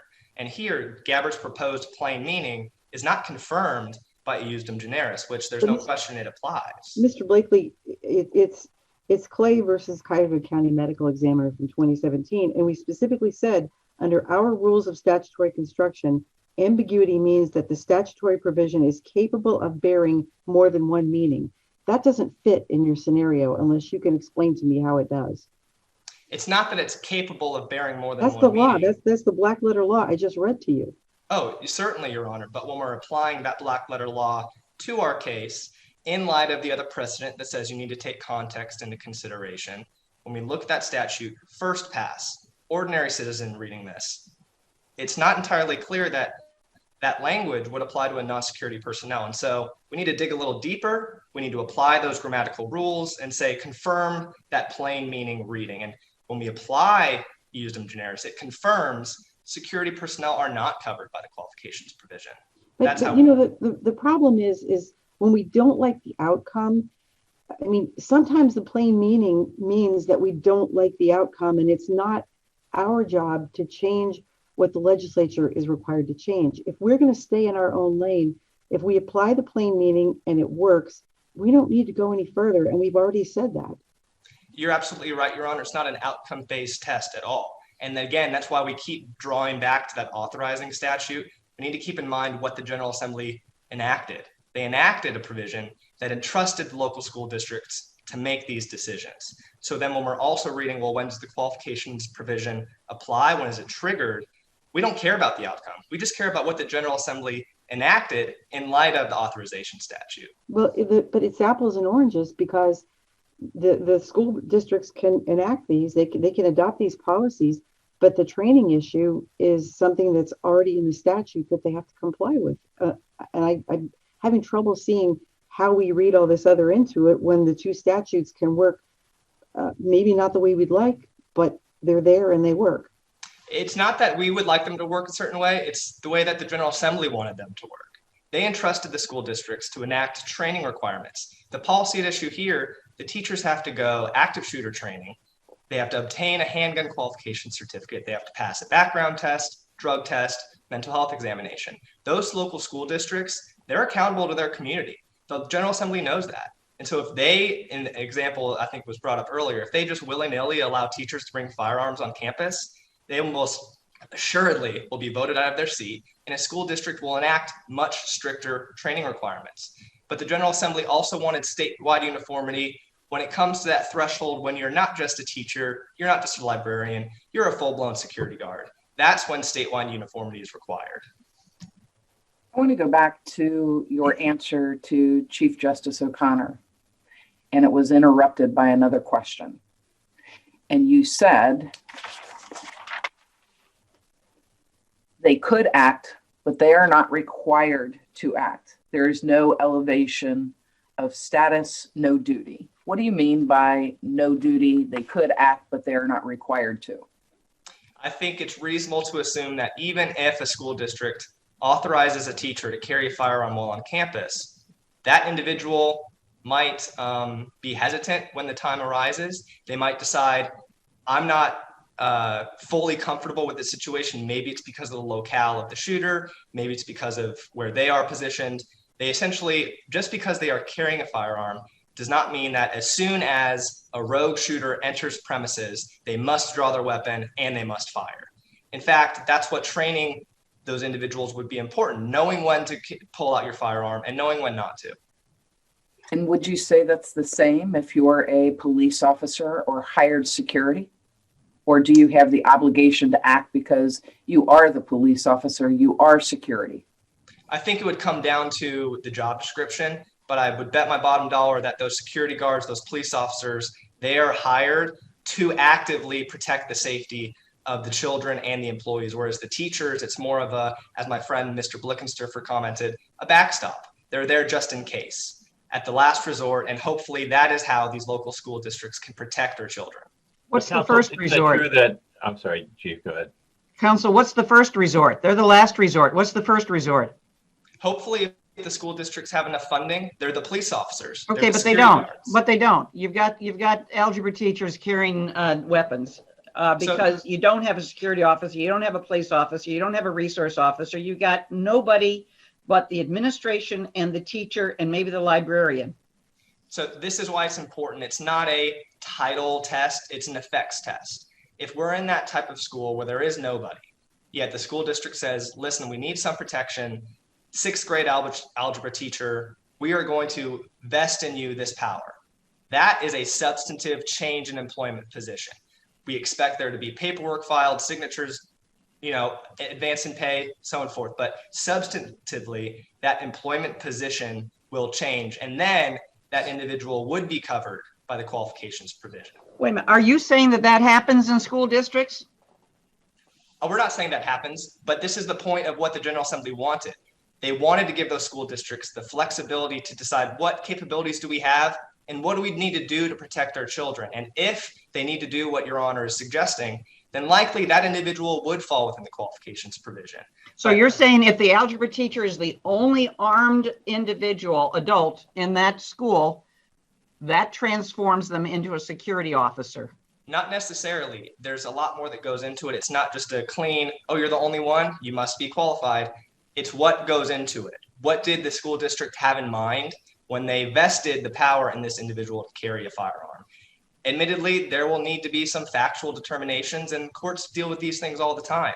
But when it comes to just the regular run-of-the-mill teacher who's authorized to carry a firearm, nothing changed in their employment position, nothing changes in their duties. They simply do not fall within that qualifications provision. They're still going to need to meet those training requirements that the school district set out, but they don't need to become a police officer. Okay. Counsel, in God forbid an event takes place where there's an active shooter and one of these teachers voluntarily assumes, you already say they don't have to, but if they do and they go to protect others, and presumably police officers are going to be called to the scene who have received the proper qualifications that the state law permits. Now you're going to have untrained people interacting with trained police officers. Isn't that the type of situation that the General Assembly did not exactly wanted to protect against, about having people, if you're going to give people the power to have a gun and use it, that you have to be properly trained? I think if that situation were to arise, the teacher who's authorized to carry the firearm, they would know their role and what the purpose of them carrying that firearm is. So as soon as they see outside police officers coming onto campus, I guarantee they would defer to them. They would back down slowly unless they were in that position where they were the ones standing off, then the police would come assist them, and there would be some sort of transition process. The police are adequately trained in those scenarios, and I bet they would handle that situation very well. Right. Well, what if they're hearing shots and they're assuming that they're coming from the active shooter, but they're actually coming from police officers trying to take control of the situation, and a police officer is now placed in danger because you have an untrained individual making a mistake like this? That's certainly a concern. Again, I'm not sure about the specifics of the training requirements that this school district has, but it's possible that in those training requirements, there's information that says if you see outside police officers on campus already engaging in the decombating the active shooter, then you are not to act. Perhaps that's a scenario. Another thing just to take into consideration is if we're dealing with a rogue shooter versus police and then teachers, I think they're going to be dressed a little bit differently. So you'll easily be able to identify who are the parties at issue here. So again, it's just a lot of factual uncertainties that matter on the ground. But when it comes to interpreting these statutes, what the General Assembly wanted, I think it's fair to say that local control allow those school districts to determine what the schools need on a case-by-case basis. But if you're going to elevate that individual to a security personnel, they do have to undergo that training under 109.7a. Thank you. Thank you. Mr. Bloom or Ms. Bloomkratz. Thank you, Chief Justice O'Connor, and may it please the court, Rachel Bloomkatz on behalf of the appellees. We've just had a lot of discussion about specific duties of individuals. Do they have to respond or not? Or their job title? How much of their time must they be providing security? Mr. Blickensderfer said they have to be full-time.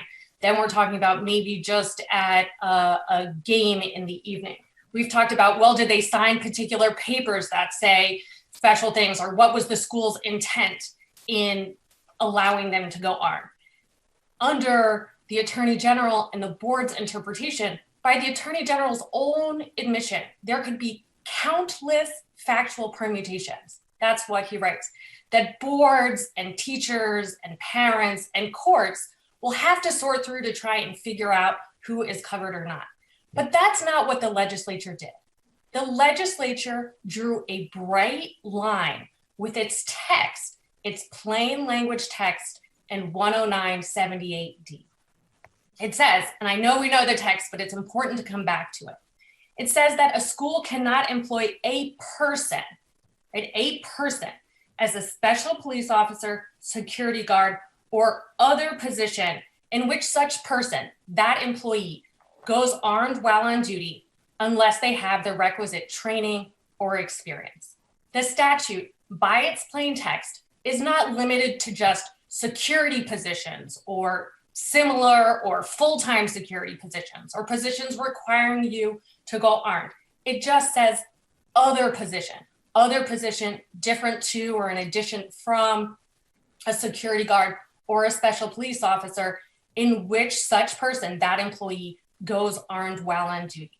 And when the legislature has already been clear and has already identified clearly, unambiguously, what triggers that training requirement, it would be improper for this court to add more limitations, to add more qualifying phrases that are not in the. I understand how, say, an algebra teacher, that's a position in which a person goes armed while on duty.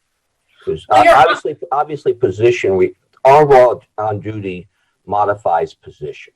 So, how is a teaching position where some teachers may be carrying firearms, others may not? How is that a position in which such a person goes armed while on duty? Yes, Your Honor. The statute, just based on its plain text, isn't limited to particular positions or positions that have particular job descriptions. Position just means job, and it could be any job in the school. Well, then why wouldn't the statute just say any person who goes armed while on duty? Why does it say employed in a position? Well, Your Honor, I think it makes sense that it says the word position because we're talking about employees, and everybody at a school or is employed in a position. And what's it specifying is that it doesn't want the positions just to be limited to that security guard or just that special police officer, but other positions beyond that in which such person, right? Not is required to go armed while on duty, but such person, that person it employs, goes armed while on duty. And we know from the legislature here that they're not getting at job categories or job titles, but they're getting at what that individual does, because they use the word person 3 times in this one sentence. This is about that person. The statute says a school cannot employ a person, right, as a special police officer, security guard, or other position in which such person, which that employee goes armed while on duty. And then it says, unless the person, right, we're talking about the same person, has 20 years experience as a police officer or has met the training requirement.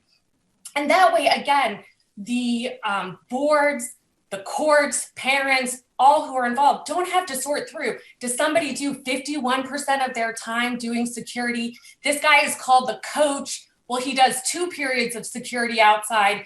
You know, is that going to be somebody who needs this in the statute or not? Indeed, it was referred to earlier.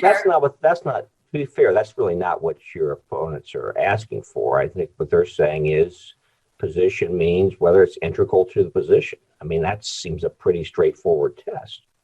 Well, Your Honor, to be completely fair, my opponents in this case have tried to define that other position phrase so many different ways. Sometimes they say it has to be a security related position.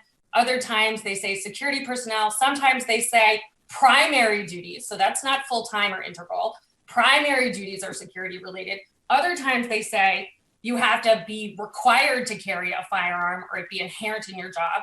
So one of the points they raise is that under your reading, the school board could authorize some non-employees, retirees, whatever, to walk around the school and carry firearms. Do you disagree with that? No, Your Honor. The statute, by its plain text, just applies to employees. But the school board could say that we're going to authorize other people to carry guns at school, just not teachers there. If that circumstance happened to come up, if it was something that was happening, does that make any sense? I mean, is that? Well, I think it just reflects. I think it just reflects that the legislature hasn't addressed a circumstance that doesn't seem to be happening. There's certainly nothing in the record. I'm certainly not aware of schools that are having parents patrol the hallways going armed. And it doesn't take away from the fact that the legislature did address the scenario that we have here, which is employees. And also there are all sorts of anomalies that go along with the board's interpretation. Under the board's interpretation, a security guard or an SRO has to get lots of training in order to make sure we know that person is going to be safe carrying a gun around schools or around kids at schools.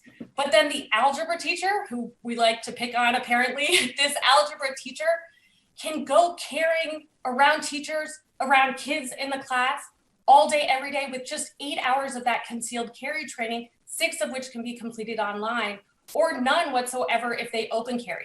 That's certainly anomalous. The FOP. But that's not what happened here, right? It wasn't just the 8 hours. The school board mandated additional training. The school board here mandated 24 hours of training, Your Honor. That's still less training than to be a little league umpire. But it's not 8, to be fair. But certainly the consequences of the board's interpretation, as Mr. Blickensturfer explained, was that algebra teacher can go armed while on duty with just 8 hours of training. And if the board authorized them to do so, which the board didn't. Right. The board authorized here less training than a little league umpire, less training than a nail technician in Ohio needs. Those are policy questions about how much training, what kind of training, for how long, what duration, frequency, repetition, along with drug analysis, mental health, all that other stuff. But when you get back to what I call the enabling language, it comes out of a criminal statute. It is a crime to carry a concealed weapon, even for a permit holder, into a school premises. You are relieved of being charged with criminal conduct if a school board has authorized you to bring your gun into school based on whatever policies that they create. They're saying you cannot be charged with a crime. That 2923 provision, how is it then that you get in reading what you cannot be charged with a crime for doing into a position of 190? I'm just saying, you carry concealed permit holder, you are now permitted to bring your gun into school. Your job hasn't changed. You have no enforcement provisions. You're not doing investigations, citing the criminal code. You're not doing anything like that. You are just an algebra teacher who is now permitted as a concealed carry permit holder to bring your gun into school. How does that Purposes relief of protection, of a criminal liability, how does that relief of a criminal prohibition somehow change you into a police officer that 190 applies? Your Honor, a few responses, if I may, and I'd like to address this interaction between the statutes. And certainly, Justice Kennedy, you're completely correct. 2923 is a criminal statute. And in 1992, when the General Assembly decided to make it illegal to carry a gun into a school safety zone, it allowed school boards to give an exemption for anyone who has written authorization by that school safety, by the school board, right? But it did not give boards broad, unfettered discretion to displace all other areas of the revised code that may apply. And indeed, Mr. Blickensderfer concedes as much. He concedes that the concealed carry permit requirement training would apply. He concedes that if 10978D were applicable, then it would also constrain the board's authority to have people go armed while on duty in the school safety zone. The training requirement was already in existence when in 1992 they brought D1A, this exception to the criminality of bringing a gun into a school safety zone. And they didn't mention training. They're completely silent to that. And that silence, again, it doesn't displace, it doesn't supersede anything else in the revised code. And the statute doesn't say that now schools can develop whatever sort of armed teacher program that it wants, the terms and conditions notwithstanding anything else in the revised code. No, on one hand, we have D1A, this criminal statute, which says that individuals won't face criminal penalties as long as they have the school board authorization. But that doesn't displace, on the other hand, 10978D that says how much training employees have to have. And indeed, that criminal exception is important because then if the school board wanted to send that algebra teacher to get trained, even if they had the training, if they carried a gun into a school safety zone, right, that would be illegal, but for that exemption in D1A by having that board authorization. So that board authorization was important even for your well-trained staff members that meet the criteria of 10978D. Counsel, So I think, Counsel, let me ask something. of course, Your Honor. Sorry to interrupt you. Say you're a teacher with a concealed carry permit and you go through all the things required by the Madison local district, mental health and 24 hours and all that. Are you required to bring your concealed carry to the school every day? Your Honor, my understanding is that you are authorized, the authorization letters, you're authorized to bring the gun to school and to have it 100% of the time on duty. But are you required? So I do not think that you're required to. So you're not required. It's not a duty. No, Your Honor, you're not required to. The armed staff in this case did testify that they do indeed bring their firearm with them every single day to school and have it while they're on duty. But again, the statute, and bringing it back to the plain text of the statute, which is I always think our North Star in these statutory interpretation cases, it doesn't say that an individual goes armed while on security duty, or that an individual goes armed for the purpose of providing security. as long as that individual is authorized to go armed while on duty at school, they meet the basic plain language of the statute, and therefore the training requirements apply, even if they're not required to do it. And that's why the 12th district, it recognized this distinction between people who volunteer or who are paid to go armed while on duty. It's really not significant based on the plain text of the statute. The statute doesn't say paid to go armed while on duty or hired to go while armed on duty. It says no school shall employ a person. These are all individuals who are indeed employed by the Madison Local School District, and they all go armed while on duty. They indeed go armed in their positions as teachers or librarians or cafeteria workers while on duty at the Madison Local School. Counselor, does D1A permit a parent who volunteers and assists maybe as a teacher's aide? Is that person exempt? An unpaid, but comes in and helps the sixth grade algebra teacher? Generally, no, Your Honor, it does not. They would have to have special authorization from a school district in order to do that. And I would note that all the categories that are explicitly mentioned in D1A, as you're mentioning, Justice Stewart, those people are law enforcement officers. They are state and federal agents. Right, but we're looking at the language or any other person. That's correct, Your Honor. So it is theoretically possible that boards could allow parents or other individuals to come into the school armed and volunteer. But again, I think this is a situation that the legislature just hasn't addressed because it hasn't come up.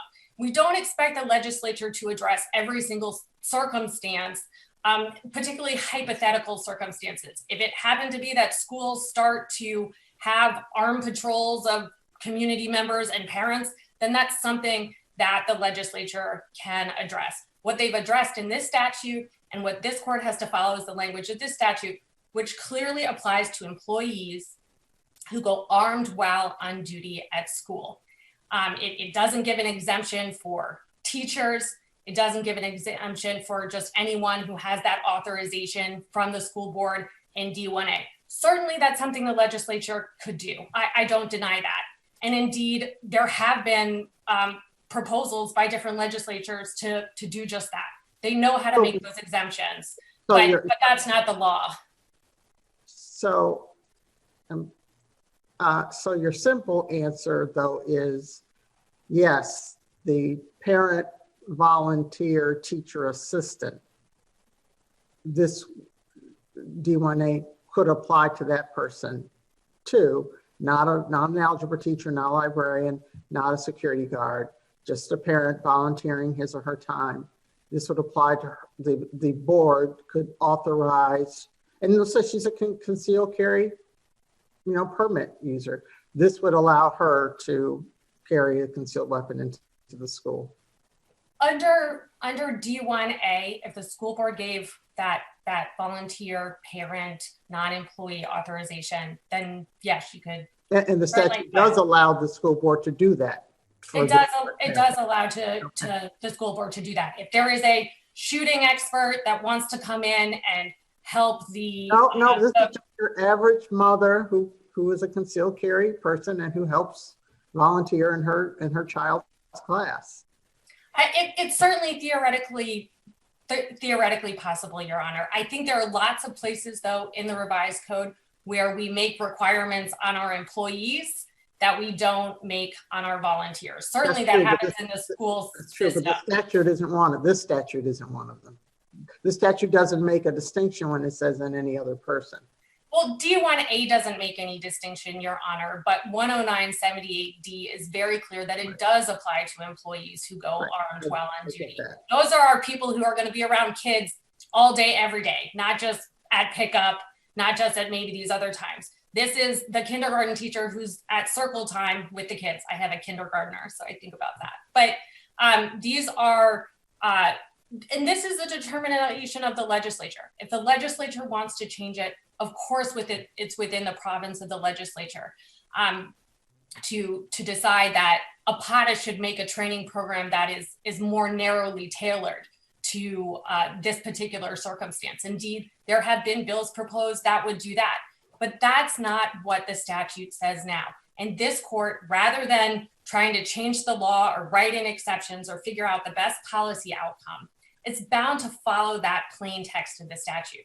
And this statute, it doesn't draw a line, like Mr. Blinkenstorfer says, between primary roles or full-time employees and other individuals. It just says the school shall not employ a person, right, as a special police officer, security guard, or other position, no limitations, in which such person goes armed while on duty.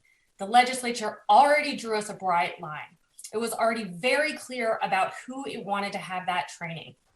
If that individual employee, if such person goes armed while on duty. And it would be really improper for us to imply all sorts of limitations into the statute that the legislature didn't put there. My friends on the other side, I hear them asking this court to apply ejusdem generis. They want to use new language and call it ordinary linguistics. This court has said time and time again that it does not apply any canons of statutory construction, including ejusdem generis specifically. But in all reality, we apply that canon all the time as part of ordinary English, right? I mean, go back to my example earlier about if we have a rule that says that you can't have Diet Coke, Pepsi, or any other soda in the courtroom. We all know that doesn't mean you can't have baking soda. It doesn't mean you can't have sodium bicarbonate. We know it. We're talking about soda pop because of the context, because of that canon. So that's part of how we read, right? I mean, it's a little unfair to say that you never apply that unless there's ambiguity, because whether or not something's ambiguous depends on context and our basic linguistic tools that we use when we read and think, right? Your Honor, I think there's a distinction between, I think there's a distinction between just thinking about context generally and specifically applying this narrowing canon, even when the legislature has already defined clearly a residual clause. Can I use your example, Your Honor? Let me ask you a question, then you can go back to it. But I mean, don't most of these linguistic canons simply reflect how people, the tools that we intuitively use when we read, not some of the canons, for example, the lenity one, but these linguistic ones. These are really just how people read and think. Your Honor, I think sometimes they can and sometimes they can't. And that's why it's very dangerous to start applying canons or to start putting limiting phrases into the statute that the legislature hasn't put there. And I can use an example right from the Attorney General's brief, for example. They say, well, if your coach said, bring your jersey and your cleats, or don't forget to bring your jersey and your cleats to the game, and other stuff to the game. Sorry if I'm messing up their hypothetical. I believe it's, don't forget to bring your jersey and your cleats and other stuff to the game. Yes, maybe other stuff we don't think it means, your television or something completely irrelevant to the game. But we wouldn't apply ejusdem generis to that situation. We wouldn't say, okay, well, cleats and jerseys, those are just things you wear at an athletic game.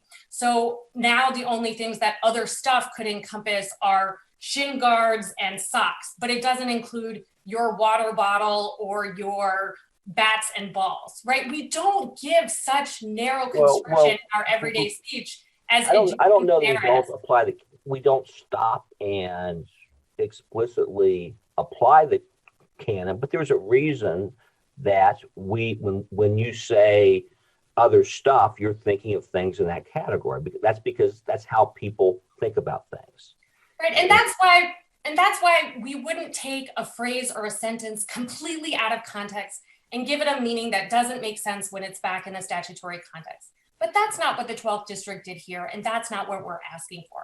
We are talking about individuals who are carrying firearms on duty while in the school building and applying a training requirement to them. This is not something that does not make sense in the context, the same way as if you interpreted your sentence about Coke and Diet Pepper to include baking soda. It just wouldn't make sense in the context whatsoever. But we just don't have that scenario here. And I think that's one of the very dangerous things about ejusem generis and other canons. You know, with what level of generality or specificity are you going to apply it? How narrow does it have to be? As I mentioned before, even the Attorney General and the board can't agree on how narrowly it would need to be applied here. If it applies just if you are primarily in a security related role, if you're just security personnel, if you are, do you have to be required to carry a firearm? The fact of the matter is, this court luckily doesn't have to choose, doesn't have to write the statute itself, because the legislature already did. The legislature already explained in plain language that this training requirement applies when a school employs a person, not just as a special police officer, not just as a security guard, but also in an other position in which such person goes armed while on duty. Thank you. Do you have a question, Justice Bruner? Very quick. 109.78D, one of the operative words is employ.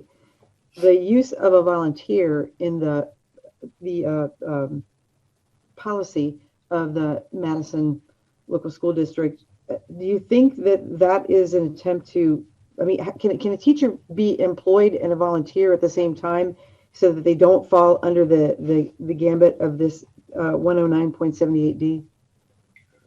Well, Your Honor, I answer the question just by going back to that plain text, right? The plain text doesn't require that the armed staff be employed to go armed while on duty or hired to or paid to go armed while on duty. It just says that no school shall employ a person, right, in a position in which such person goes armed while on duty. So whether they're volunteering for it or not, they still are covered by the plain language of the statute. And certainly they are still doing it in their position as a teacher or a librarian. I think one of the justices brought up the example of a key club or some other voluntary activity. Just because a teacher volunteers to drive students to a science fair, right? It's something they're volunteering to do. They're still doing it in their position as a teacher. And indeed, the authorization letters in this case, which are attached to the parent supplement, make it very clear that here the armed staff are only authorized to carry a firearm while on duty. It says to possess a firearm while on duty at Madison local schools. So this is not something they're doing separate from their duty on other times or things like this. This is what they're doing while on duty at Madison local schools. Thank you. Thank you. Thank you. Counsel? Chief Justice Counsel, you've used all your time, so I'll give you 2 minutes. I appreciate that, Chief Justice O'Connor, and appreciate the court's gone more than double the allotted time. I'm very, very appreciative of the court's indulgence in this case, so I'll try to be very quick.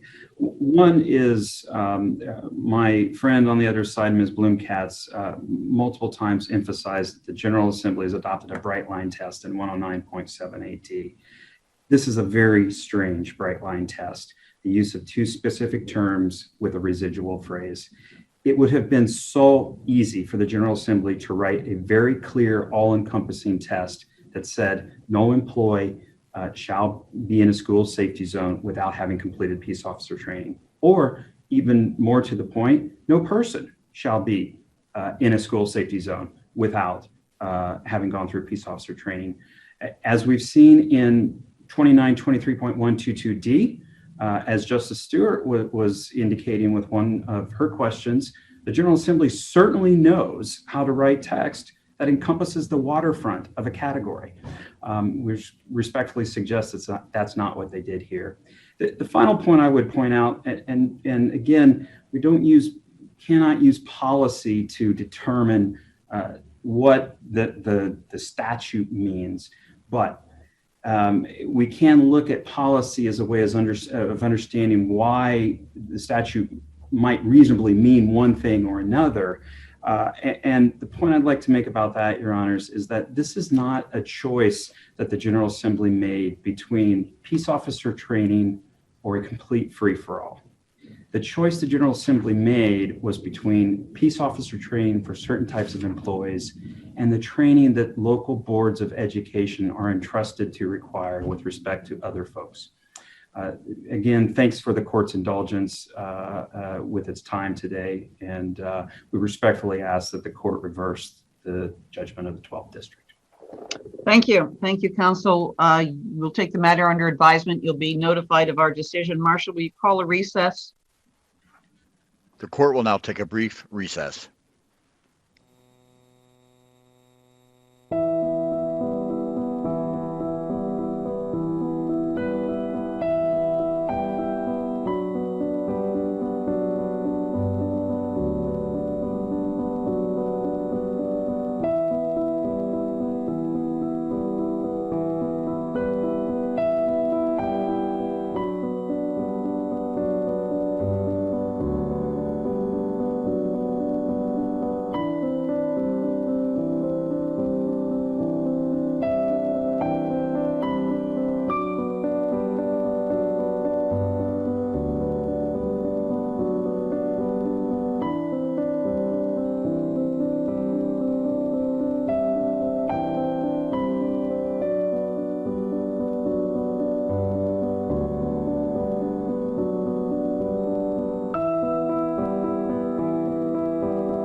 final matter for this morning. It's 2020-740 Disciplinary Council versus Anthony John Polizzi Jr. For the respondent, we have Ms. McGee. If you'll unmute. That seems important to do. Proceed. Good morning. May it please the court. My name is Natalie McGee, Supreme Court number 0092122, and I represent respondent Mr. Anthony Polizzi. At this time, I would request to reserve 5 minutes of my time for rebuttal conducted by co-counsel Ms. Catherine Woodford. Proceed. Okay. Both relator as well as the board are asking this court to determine that Mr. Polizzi should be disbarred based upon, as the board describes it, heinous conduct he engaged in involving minors, conduct the board states places a stain on the teaching profession. The board acknowledged in its decision at paragraph 45 that this court has generally issued indefinite suspensions where respondent engages in sexual conduct with minors. See Disciplinary Council versus Grossman, 2015, Ohio 2340. In that case, this court held that an indefinite suspension adequately protects the public, deters other lawyers from similar wrongdoing, and preserves the public's trust in the legal profession. The behavior in that case involved a conviction for child pornography possession, as well as admissions to attempting to meet an 11-year-old boy's father to arrange for sexual conduct between respondent and the child. In spite of this finding, the board found that their perception of Mr. Polizzi's lack of remorse justifies disbarment. The board never expressly states that it believes Mr. Polizzi is incapable of rehabilitation. This is very important, as per this court's precedent, Mr. Polizzi's conduct alone does not warrant disbarment. The court has held that its duty requires more than just to protect the public from those ethically unfit to represent them, but also to be careful not to deprive the public of those who, through sufficient rehabilitation, may be able to recover their ethical orientation and serve competently in a professional capacity. And that quote is from Ohio State Bar Association versus Johnson, 2002, Ohio 3998. Upon a review of the 2019 disciplinary hearing transcript, Mr. Polizzi issues apology after apology, not only for his criminal conduct, but also the conduct he engaged in after that criminal conduct with the victims, as well as the insensitive statements that he made during his 2018 sentencing hearing. He testified about his extensive community service and provided letters from former clients, as well as his former wife, who, although she too had been victimized by his conduct, wrote that the incidents were so out of character and that she had not witnessed any deviant behavior before or after, in addition to stating that she had seen his remorse and regret and that she had seen him take responsibility for his actions. Respondent was a teacher for about 4 years prior to working at Cornerstone, the school where these incidents occurred, as well as nearly 2 years at Cornerstone itself without any incidents. He practiced law for 4 years without accusations of sexual misconduct as well. His conduct with these victims was a lapse in judgment that lasted yet less than a year total over the span of his entire professional career. This testimony and other evidence was largely ignored. When discussing the rationale for disbarment, both the board as well as the relator cite an email that Mr. Polizzi sent in 2012 as resounding evidence that first, Mr. Polizzi was not remorseful 7 years later during the 2019 disciplinary hearing, and additionally imply that Mr. Polizzi can never have the remorse necessary to be reinstated as an attorney and meet his burden by clear and convincing evidence that, among other requirements, he's a proper person to be readmitted to the practice of law. Respondent's misconduct with the victims after the sexual relationships ended does not suggest that he can't be trusted to represent clients here in the future. The board is seeking to disbar Mr. Polizzi because they are offended by his conduct. The strong wording used to describe his crimes illustrates as much. This is contrary to the primary purpose of discipline, which is to protect the public, not punish the offender. This is additionally this mirrors the purpose of felony sentencing, and Mr. Polizzi is currently undergoing rehabilitation at the hands of the Ohio Department of Rehabilitation and Corrections. The court has made similar findings, even where overwhelming remorse was not present, in Columbus Bar Association versus Lennon, and the site to that is 2006, Ohio 5480. The court followed the board's recommendation for an indefinite suspension because respondent may be able to sufficiently demonstrate in the future that he can return to the competent, ethical, and professional practice of law. Here, the panel and the board also determined that respondent did not genuinely acknowledge the wrongful nature of his conduct. I would note for the court today that the respondent was reinstated to the practice of law in 2014, meaning he was able to overcome his failure to acknowledge that had previously been present and show the court that he was ready to re-enter the profession. Counsel, do you have any examples of someone who's been sentenced to 33 years in prison having their law license reestablished? So I would note for the court that respondent was originally sentenced to 33 years in prison. However, that case was appealed, it was remanded, he was sentenced to 28 years by the same judge, and that case is actually up for resentencing again. But no, I don't have any other cases that have such a lengthy sentence. However, I think this dovetails in our assessment of his conduct and kind of what that conduct indicates for the practice of law. In other cases where the respondents were disbarred for sexual misconduct involving minors, there was this additional level of dishonesty that is not present in this case. So for instance, in Cleveland Bar Association versus Lokshin, 2010 Ohio 2207, the respondent was indefinitely suspended because he had not received the treatment necessary to prevent reoffending. He denied a lot of the allegations against him, although he did ultimately admit to inappropriate sexual communications with 5 clients, potential witnesses, and even a sergeant. And his most serious conduct that I think is the most similar to Mr. Polizzi's is a situation he had with a 16-year-old client whom he was representing.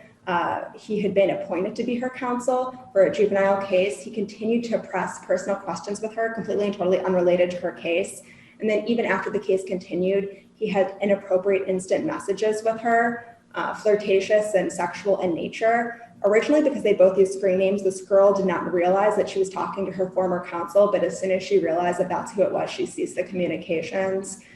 He was then reappointed to become her counsel, visited her at the Juvenile Detention Center, started engaging in inappropriate conversations, playing footsie, touching her leg, and eventually he told her that he was sexually aroused. Then at the hearing, he actually blamed the girl for the communications they had had via instant messaging and saying that he terminated the communications when she mentioned sex. So this is kind of the victim blaming. These are the additional indicia of dishonesty that are present in more serious cases that involve actual, I guess in that case, he wasn't definitely suspended, but that involved disbarment. But a case that does involve disbarment is disciplinary counsel versus Ostheimer, and the cite to that is 72 Ohio State 3rd, 304, 1995. In that case, respondent was disbarred. He pled guilty to felony counts of attempted sexual penetration and forgery for deceiving and coercing his adopted daughter into submitting to sexual demands for at least 3 years. And he did this by fabricating court documents to substantiate that this girl had been placed in a drug use probation program. He would present to her various documents that appeared to be signed by the court that directed her to submit to strip searches, ostensibly to verify that she was not a drug user. He continued to fabricate documents and eventually engaged in both digital penetration and sexual intercourse with his adopted daughter. Counsel, yes. Let me ask you to address paragraph 50 of the report, which reads, the most disturbing evidence that supports disbarment in this case is respondent's victim shaming. He stated he wanted his victims, who were minor students at the time of misconduct, to experience the misery and characterize the victim's statements as exaggerations. The fact that respondent at the time of the hearing stated the victim's statements were exaggerations does not demonstrate a person who has accepted full responsibility of his actions. Even more, respondent's testimony shows that there's no guarantee he would not engage in this type of behavior if he were able to practice law and potentially represent vulnerable clients. Respondent's sexual offenses against his minor victim students are egregious and reprehensible, but his subsequent actions and lack of acceptance of responsibility are just as abhorrent. Could you address that paragraph, please?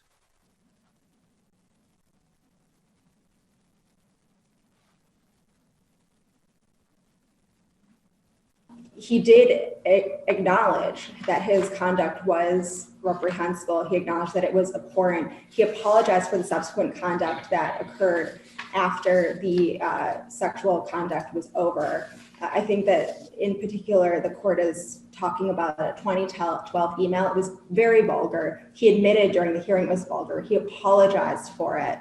I think, honestly, we would also say that this is not quite victim shaming. He at no point ever said that these women contributed to his crimes against him. He didn't say that their actions, increased the rationale for his conduct. And actually, in 2018, during his sentencing, initially, he had intimated that perhaps there was some consent between the parties. In 2019, at his disciplinary hearing, he demonstrated a lot of growth. And he actually testified that he realizes now that those relationships are not consensual, and they never could be consensual by virtue of the student-teacher relationship. He says, what I really regret is sounding like there was blame for other people. The blame is on me. I was in a position of authority. And so what I regret is perhaps saying that things were consensual. When you're in a position of authority, they are not. I tried to convey how sorry I was, but I guess if I had to take that back, I would be using other words. So he does admit that, yeah, originally he did have some issues with accepting, I guess not accepting responsibility, but with acknowledging the wrongfulness of his conduct, that he continues to grow and move forward. And I would say that his change in opinion regarding consent indicates that personal growth and shows that rehabilitation that would be necessary for him to be readmitted to the practice of law. So I think that additionally, even though he did dispute some of the conduct that occurred, he did admit that the victims were overall correct, and he's not denying that they have experienced pain and suffering at his hands. There is another case that has been discussed, Lennon, which I think I was talking about earlier, where the court had indicated, where the panel had indicated that there were some issues with accepting of responsibility, and the respondent was ultimately reinstated. In that case, he pled guilty to 53 misdemeanors, and in its brief, the relator attempts to distinguish this case, arguing the fact that respondent pled to low-level misdemeanors makes this different. That was also sexual misconduct. They were all sex crimes.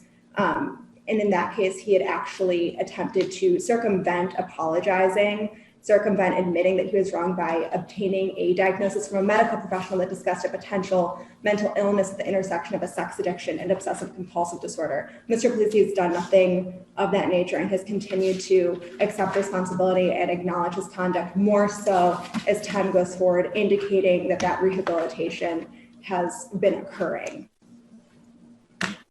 Another thing I think that I would like to touch on. But the Lennon case didn't involve any kind of touching, sexual touching. No, but he sought out victims repeatedly. He was flashing, and then he would actually document their reactions. Correct. Thank you. Yes. So respondent's relationship with the victims as a teacher has been highlighted by the board and throughout the relator's arguments. This is very serious conduct, and we don't want to minimize that. But the student-teacher relationship, though similar, is not the same as an attorney-client relationship. And one aspect of this uneven power dynamic is age, something that will never be an issue ever again, as respondent now is a tier 3 sex offender and his teaching license has been suspended. And as I indicated to the court previously, where the attorney-client relationship has been abused, most instances of misconduct don't actually end in disbarment. And those that do are distinguishable, as there's an additional layer of dishonesty that goes to the heart of whether one is ever going to be able to practice as an attorney in the future. I think that another case that's important to note for the court this morning is Disciplinary Counsel versus Weiner. It's 15 Ohio State 3rd 319 from 1984. In that case, the respondent was indefinitely suspended for sexual conduct with much younger females. The relator argues this behavior is not as bad because there were only 2 instances of conduct as opposed to Mr. Polizzi's 8. However, both instances involved sexual intercourse with 17-year-old girls. And although respondent did not commit these offenses in an attorney-client capacity, he was an attorney at the time that this conduct occurred. Additionally, he himself was a parent in a girls' group home. So we have 2 additional factors that are much more concerning than Mr. Polizzi's conduct. First, that parent substitute is a much more serious relationship, I would say, than the student-teacher relationship. Additionally, because these girls were in a group home, they were even more vulnerable than the victims that were Mr. Polizzi's students at the time of his misconduct. This relationship was even more fraught with an unequal power dynamic that's problematic. And that would counsel, not only his behavior as a teacher with these vulnerable students, but had he been honest, he would not even be an attorney. Do you agree with that? It's possible, Your Honor. Well, if he would have disclosed on his application to law school, on his character and fitness, or any of the other numerous opportunities that someone has when they're aspiring to be an attorney, he would not have been an attorney. Well, I think that this has been brought up before, and it's unfair to expect somebody in Mr. Pleasy's position with a wife and a family, including an autistic child, to expect this disclosure on their bar application. I'm sorry, would you repeat that? Yes, I think that this has been brought up before, and I think that it would be unfair to expect somebody in Mr. Pleasy's position. I guess some people would do it, but it would be unfair to expect that this would happen when they have an autistic child, a wife, and 2 other children to care for. You think that was a justification for dishonesty to the profession? I'm not trying to justify his behavior, but I am saying that it is a mitigating factor. But what about the fact he was terminated from the Christian school? I mean, wouldn't he be required to disclose that? He did disclose that. Okay. Yes, that was disclosed. So it wasn't, entirely fabricated. This wasn't all falsehoods, but he did know that was. Was there, and there was no charge of falsifying his application, correct? No. I mean, so he did disclose that he was terminated, and whether there was an inquiry as to why he was terminated from the school, I'm not sure, but arguably there wasn't enough inquisition to ask why, or for some reason the board or character didn't find out why. Is there any other question or inquiry made by the character and fitness group that would have solicited the response, I engage in sexual conduct with minors? Not to my knowledge, Your Honor. Thank you.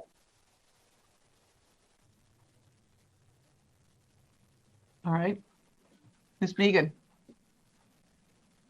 Thank you. May it please the court, Chief Justice O'Connor and other distinguished members of the court. My name is Leah Meehan, and I represent the relator in this matter, the Office of Disciplinary Counsel.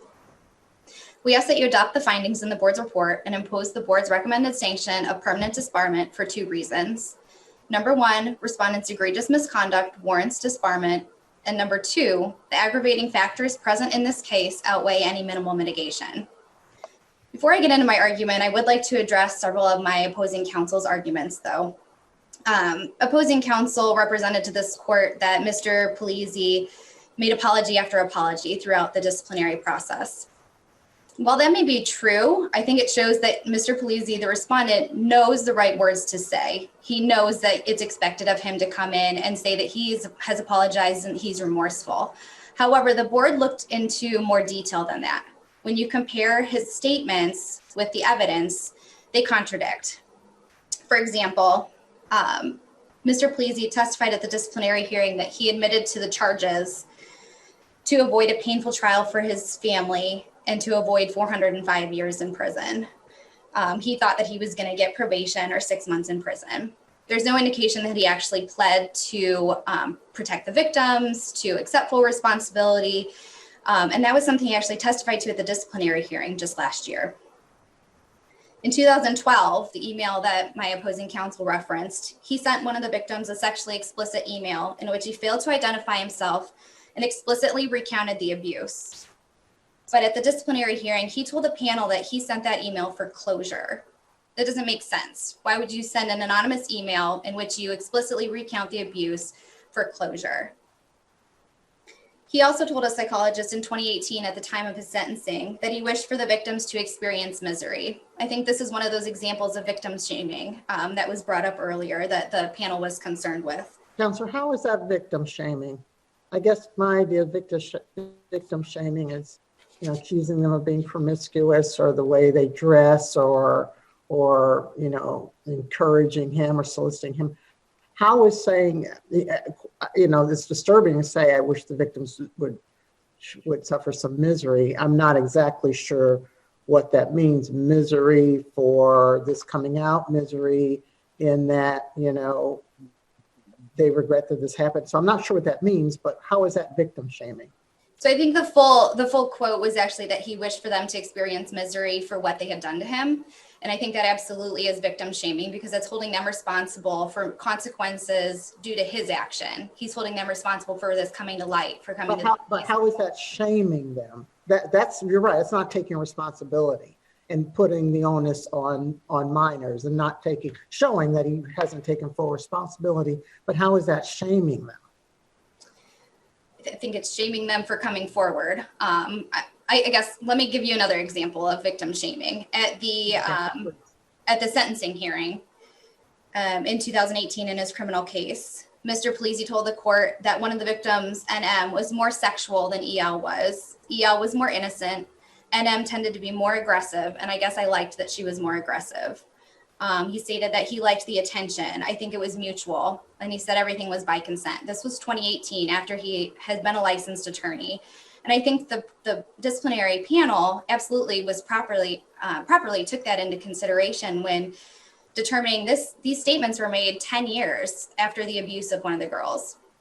It's been a decade. At this point, he should have made progress. He should recognize the errors in his ways. And instead, he's going to the sentencing for his criminal case and making these statements blaming the victims. So I think when you look in the grand scheme of his behavior and his statements, it shows that it does not mesh with his statements to the disciplinary panel that he is remorseful. Was the panel concerned that, or do you think that the recommendation, the sanction would be any different? These crimes were committed while he was not an attorney, but then some of the subsequent acts, the follow-up, the communications happened when he was. Is that the part that aggravates this scenario? So had the crime still occurred for which he's being punished by incarceration, and then there was no further contact, would disbarment still be an appropriate sanction? I think disbarment would still be an appropriate sanction just given the egregious nature of the misconduct in this case. But I think you're right that the panel looked at really the pattern of conduct. So it's not just the offenses that occurred, although egregious, and I believe they would still support disbarment. But then you look at the continued pattern of his behavior throughout the next decade. And this is an opportunity we don't really get in many disciplinary cases because the length of time between the misconduct and the disciplinary hearing is not a decade. In this case, I'm sorry. So there's clearly some, failure to take responsibility, personality problems, et cetera. But how, I'm trying to equate, was there damage done to any clients? Did this impact his practice of law negatively? No, I wouldn't say there was an impact to any clients in this matter. He was an attorney for, I think, 3 or 4 years before the indictment. So still a very new attorney working at a large firm. But I don't think that's the only factor that we need to look at, honestly. No, it's not the only factor. I was just inquiring about the implications of his conduct and his choices on the practice of law. I think the panel expressed that they are concerned if he is given access to vulnerable victims in the future. So I guess that would be the impact that we would need to be avoiding here by issuing disbarment, is that at this point he hasn't shown that he is remorseful or even really understands the impact. He testified at the disciplinary hearing and the sentencing. But that's today. By the time he gets out of prison, arguably he'll be a different person. Right. And even if he's indefinitely suspended, that still doesn't mean he'll ever be licensed to practice law again. That's true. But isn't disbarment under this circumstance more of a punishment? No, I think in this case, really the court's decision in Calabrese, I think, controls. The court in Calabrese found that while the primary purpose of the disciplinary process is to protect the public and not punish the offender, there are times when to maintain public confidence in the integrity of our profession, permanent disbarment is appropriate. And I think this is absolutely one of those cases where this applies. He shouldn't be given the opportunity to be in a position of trust and authority again. I think he's shown over this pattern of time, this length of time, that he is not worthy of that trust at this point. Do you agree with what the Chief Justice asked or at least suggested earlier on, that had he been forthright, assuming that there was the need to be somewhere in the questioning in his application process, had he been forthright, that he would not have been able to be an attorney? Yes, I think that's absolutely possible. Or even if he admitted, to the school when asked, he denied sexual conduct. He just said he was off campus with a student, and that's why his employment was terminated with the school. He had multiple opportunities before being licensed as an attorney to come forward with his conduct, which would have led to an earlier indictment. But the fact that he concealed his conduct until after he became an attorney, he shouldn't get a benefit from that. I believe it absolutely is possible that he would not have been admitted to the practice of law. Unfortunately, the Bar Admissions Committee was denied that opportunity. Thank you.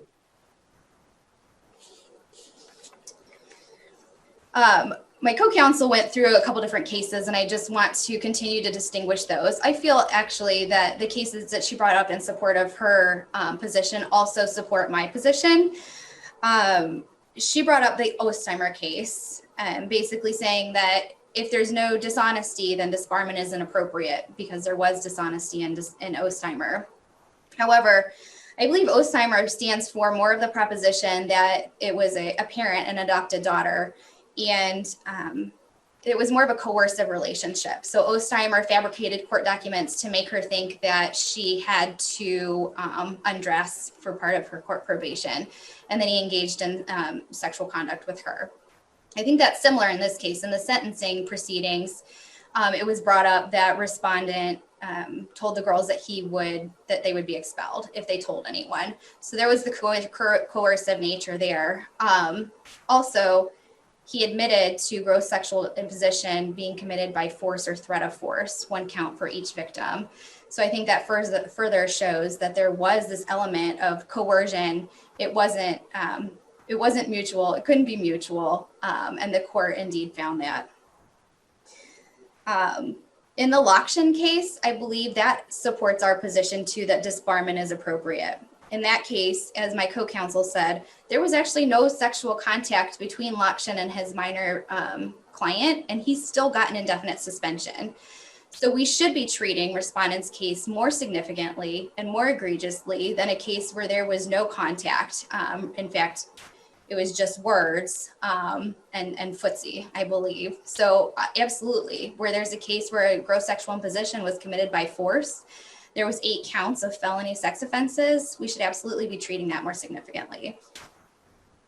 My co-counsel also brought up the Wanner case from 1984. As she stated, Wanner was actually only committed of 2 sex offenses, and neither of those sex offenses were committed by force. There was also no evidence that Wanner committed his sex offenses over a period of time. I believe my co-counsel said that this was only a 1-year period of time. I don't think that's accurate. I think that the evidence showed that he began the abuse with one victim in 2007 through 2008. That victim graduated. There was a break in time, and then he found a second victim and continued the abuse with that second victim until 2010. So there was a significant period of abuse, and he even had the opportunity to think to himself, you know what I just did was wrong. But instead of doing that, he continued with a second victim a year later.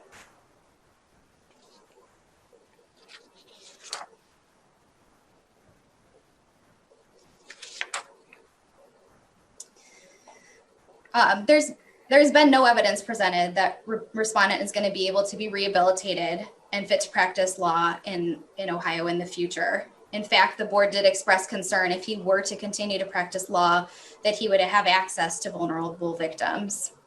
At this point, this is a pattern of 10 years where respondents continue to abuse his victims, minimize his misconduct, and blame his victims for his crimes.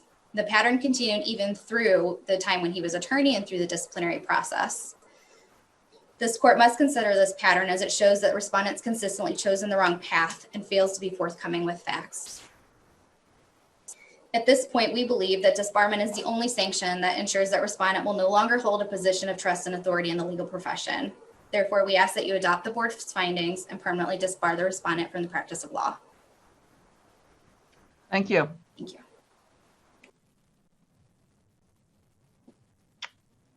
Counsel, you've used your time. You may take 2 minutes. Thank you, Your Honor.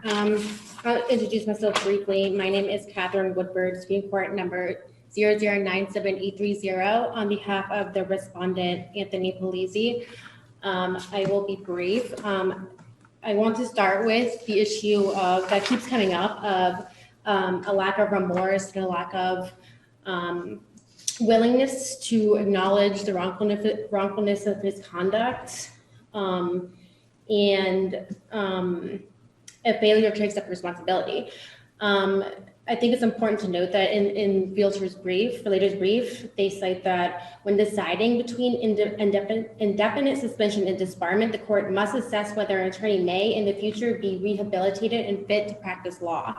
So I think what we would argue that is important here is to consider whether or not the evidence presented demonstrates that the respondent is never going to be fit to practice law. We would argue that that has not been demonstrated.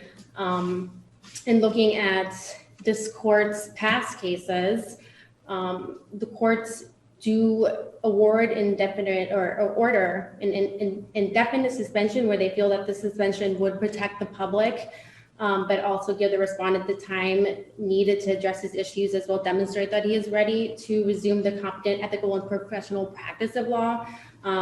This is the case of Dayton Bar Association versus Bellato, 2014 Ohio 5063. To summarize this case briefly, the respondent suffered from a sexual addiction. He was having issues with viewing online pornography, and had issues with possession of pornography.